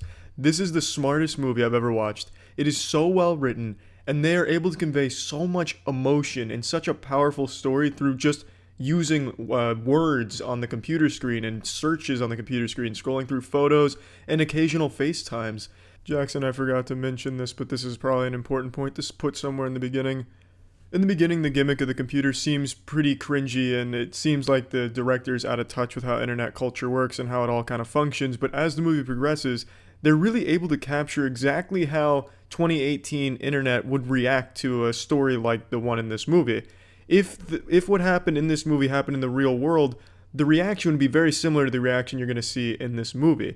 It's incredible how realistic he was able to make this. The director did a fucking great job of actually making it a believable reaction to the story, especially in a world where people don't understand the internet in Hollywood. So I'm surprised they didn't just have like dabbing memes or something just spread all over Instagram. They actually had exactly what you would expect to see, which is very surprising.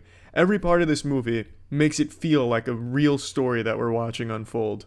The gimmick of it all being from the computer was honestly one of the strongest parts of this movie. It was just so fucking incredible to learn along with the main character what's going on and all the twists and turns and piecing it all together. And it is just so fucking good. And you never can guess where it's going next and the resolution, because they constantly throw more and more things at you that complicate it and take it in new directions, which is super refreshing in this genre, because most of the new movies that come out that fall into this category of film are just so by the books and obvious. You can always pretty much guess where the plot's going and who the bad guy is. It was the creepy librarian missing her 2 front teeth, and she did it in the IKEA using the fleshlight as a weapon. But wait a minute, that's what you thought. It was actually the really good-looking guy who was also kind of creepy, and he pretty much told you that he did it right from the get-go. Who would have guessed? But here, nothing is obvious. You're gonna come up with a whole bunch of different fucking tinfoil hat conspiracy theories. Oh, it was the reptilians, she got abducted by aliens, etc. And then you're gonna be proven wrong, most likely. And that's great. In a genre where you can almost always guess how it's gonna unfold, getting surprised with really well-written twists is so refreshing. And let me say again, this movie is very, very well written. In a lot of movies, the characters are so fucking dumb it makes you want to puke, especially like the Alien movies, where when the scientists go to a foreign planet, they're in their spring break gear. It's fucking stupid. Or in the Last Jedi, where the commander for some reason just doesn't tell anyone her plan, even though that would have saved a lot of trouble and half the movie wouldn't have even happened. This movie has characters that are really smart, and if they ask the questions that you would expect a real person to ask, a smart person to ask. Like, is he going to make sure to mention this small detail because it might come into play? He mentions that small detail, and that small detail comes into play. Everything has a part to play. Every detail that you think might be small comes back, and it's probably big. And it's really fucking good. Everything just comes together so nicely into this plot with a really great conclusion. So many twists and turns along the way. I loved it. I absolutely loved everything about this movie. If I had to give one complaint, it would be that it really does feel too realistic, where like an old father, like an old ass geriatric patient is using the computer sometimes with the way he moves the mouse. It's so slow. It's so goddamn slow. Especially when you're an elite Fortnite gaming god specimen like I am, who's used to flick wristing shit. Seeing a man very slowly move his mouse to the click search button, it's painful. That is the only complaint I could even think of, and that's just the biggest nitpick possible. This movie is the best the thriller genre can get, in my opinion, and the acting is superb. All the characters put on a really impressive performance. I fucking loved it. Now, all this having been said, and me completely believing that this is the best thriller/mystery movie I've ever seen, it's still not a must-see, go out of your way to go watch movie, because I don't think everyone is going to enjoy it. Let's plug this shit into the moist meter. I'm giving Searching a 90%. It is a fucking amazing movie, though. I can't stress that enough. And I really do think it is the best mystery thriller movie I've ever seen, and probably the best mystery thriller movie that has hit theaters in a long time, because I've basically been seeing every fucking new movie that's come out for like the last 2 years now. So I've seen a lot of this shit, and this is a lot better than all of that shit in that category. So that's I have nothing but positive things to say about this movie. That's it. See ya. Initiating moisture.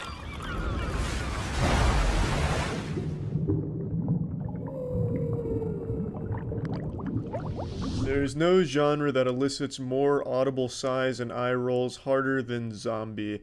The zombie games, zombie movies, just that craze where everything was zombie inspired for the better part of 5 or 6 years, where it really overstayed its welcome in an oversaturated genre, burnt out the majority of people on zombie shit as a whole. But now that craze has been dying out for the last few years, Zombieland 2 comes out, and it's 10 years after the first one, and the first one really wasn't a massive success by any means. It was well liked by a lot of people, and it had a decent enough following, but it's not exactly the most eager enthusiasts in the world for Zombieland. You don't have them like scratching at the fucking neck for 10 years waiting for their fix for more Zombieland. But regardless, the Lord bestowed upon them that gift with Zombieland 2 Double Tap, and it's a good movie. It has some of the same style the first one did, just not to that level. I think the first one still had a lot more passion and a lot more style to it. That's what probably my favorite part about what Zombieland 1 was. It was just hyper stylized, and I really enjoyed that. But this does have it in doses, not quite to the same extreme. This movie just felt more driven by sending a message, you know, what it means to be a family and have a home in a post-apocalyptic shithole. And there's nothing wrong with that. It's not exactly the most unique message, nor was it all that special. The plot was simple enough. You know, Lil Rock runs away with a hippie. They go to a hippie camp, and then the gang gets back together to try and make sure she's safe, and then they defend the camp. Simple stuff, nothing to complain about there, nothing great about it either. It's just this movie felt like the emphasis was more on some family shit, kind of a whole movie dedicated to fan service. Like, we know you guys liked them in the first one, here they are again doing their shit in this one. Nothing wrong with it, it's just kind of uninspired. Where I feel this movie really lacks is in its comedy department. I feel the jokes miss more often than they land. I just really... the whole movie feels dated. It feels like a lot of the humor doesn't really makes sense in the context of the movie, and it just doesn't work very well in its favor. For example, one of the first jokes they make in the movie is calling dumb zombies a homer, as if Simpsons is really something people care about these days. Simpsons has such a negative connotation around it as a shitty show that's overstayed its welcome in and of itself. So calling them a homer isn't exactly like the best joke ever, and all the zombies do is clap at butterflies and stuff, you know? Homer shit. It's just kind of a weak joke to make, and it's not like an overly reoccurring one, but that's kind of the theme for a lot of their jokes. It's like the lowest shit from 10 years ago translated into a 2019 movie. Elvis Presley plays a major role in the middle part of this movie. Just the idea of Elvis Presley and Elvis Presley related locations are a huge centerpiece to the movie for a decent chunk of it. And that's another thing. That's some shit you joke about with your friends in middle school. Elvis died taking a shit on the shitter, and that's... like, that whole idea of Elvis is big in this movie. It just feels low. Feels like there really wasn't a lot of effort to try and make you laugh. Sometimes a joke does land, and more so when they go to the hippie camp. But until they get there, and until you get into that area, everything just kind of falls flat. They introduce the most generic character, you know, that dumb girl. Oh, hey guys, oh my god, oh my god, oh my god. To be like a really annoying dumb girl, you know, not smart at all. And that's her comedy, is just being dumb, but not even like clever stupid, just like, oh, you're old. Oh, is that your dad? Because your dad would be old because you're kind of old, so your dad would be super old. Your dad, right? Because he's old. It's just the comedy really just didn't work for the majority of the movie. And that's the biggest complaint I have about it. When they're killing zombies, the shit is still stylized and it's still nice, though it doesn't have the same flair that the first one did. That it is still intact, and you can see they still have that charm to it. I also really like the visuals in this one, probably even more so than the first one. Like, I really like Babylon, which is their hippie camp, the pacifist group. I also like when they take over the White House and make that their home for a little while. Shit looks really cool on the inside. It looks like something I would have wet dreamed about as an 8th grader. They got toys and shit all over the place. Basketballs, swords, blades, all kinds of cool little utensils in the White House. There was a lot to like from a setting perspective and visually. And characters, I think the characters are still great, and they're still as good as they were in the first one. It's just they didn't have strong writing around them when they're making jokes, unfortunately. It's just, overall, I don't think the movie's as solid as a package as the first one, but as just kind of a victory lap with cool characters and a good style, it's not a bad movie by any means. So plugging Zombieland 2 double tap into the moist meter, I'm giving this bad boy a nice 60%. It's worth seeing if you've seen the first one. It's always cute to revisit characters, especially after this long a period of time, just to see what they're doing. Even if it isn't the most inspired, nor is it the best sequel, it's still a fun movie to go to. And that's about it. So yeah. Initiating moisture.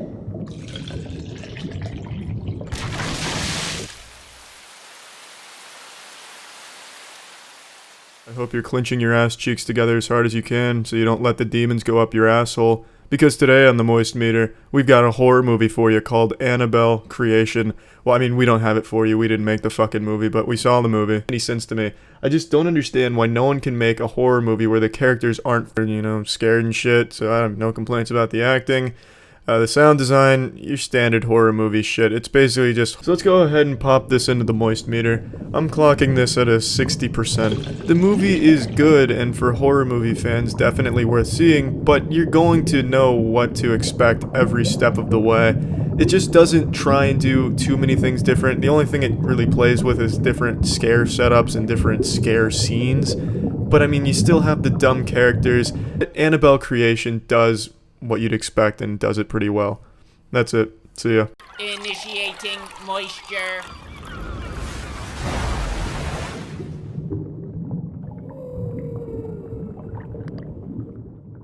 Welcome to the Moist Meter. Today, let's take a look at my butthole and then also talk about Hellfest. Hellfest is a new movie that came out today about, well, Hellfest, which is Halloween Horror Nights on the big screen, basically. It's just those haunted houses at theme parks. That's the whole movie. I actually think the setting's pretty interesting. As Halloween rolls closer, I decided, you know what, let's make this a spooky episode of the Moist Meter. Gonna do this in reverse. I'm giving Hellfest a 40% on the Moist Meter. That's right. I just fucking whipped out my dick, flopped out on your chin, and gave you the Moist Meter rating right in the beginning of the video. You can turn it off now if you're satisfied with knowing what my score is, but do you want justification? I don't think you really give a shit. You probably don't even know what Hellfest is. There wasn't a lot of marketing budget behind this bad boy. But I was surprised. I expected this movie to be a pile of dog shit, and while it wasn't anything great, it was a pretty competent slasher movie. The characters were annoying, but one of the characters played a really good awkward guy, so I respected the shit out of that. He actually seemed like a super awkward guy that they hired for this. But he's a good-looking dude, so I'm sure he's not that socially inept in the real world. He could probably blow a fucking raspberry and get pussy as a result of it, but he played a great awkward character. So, at Hellfest, the Halloween Horror Nights here, there's a man who goes around killing people, and no one believes it. And I thought that was really cool because I was able to relate to that. Not that I've gone around killing people at a Halloween Horror Nights, but if I saw a murder during one of these things, I would, obviously being just very clearly a throwaway kind of movie. They didn't expect much out of it, and they're not going to get much out of it. But if you want to just go see something kind of mind-numbingly fun, I think this is probably a pretty decent one to check out. See ya.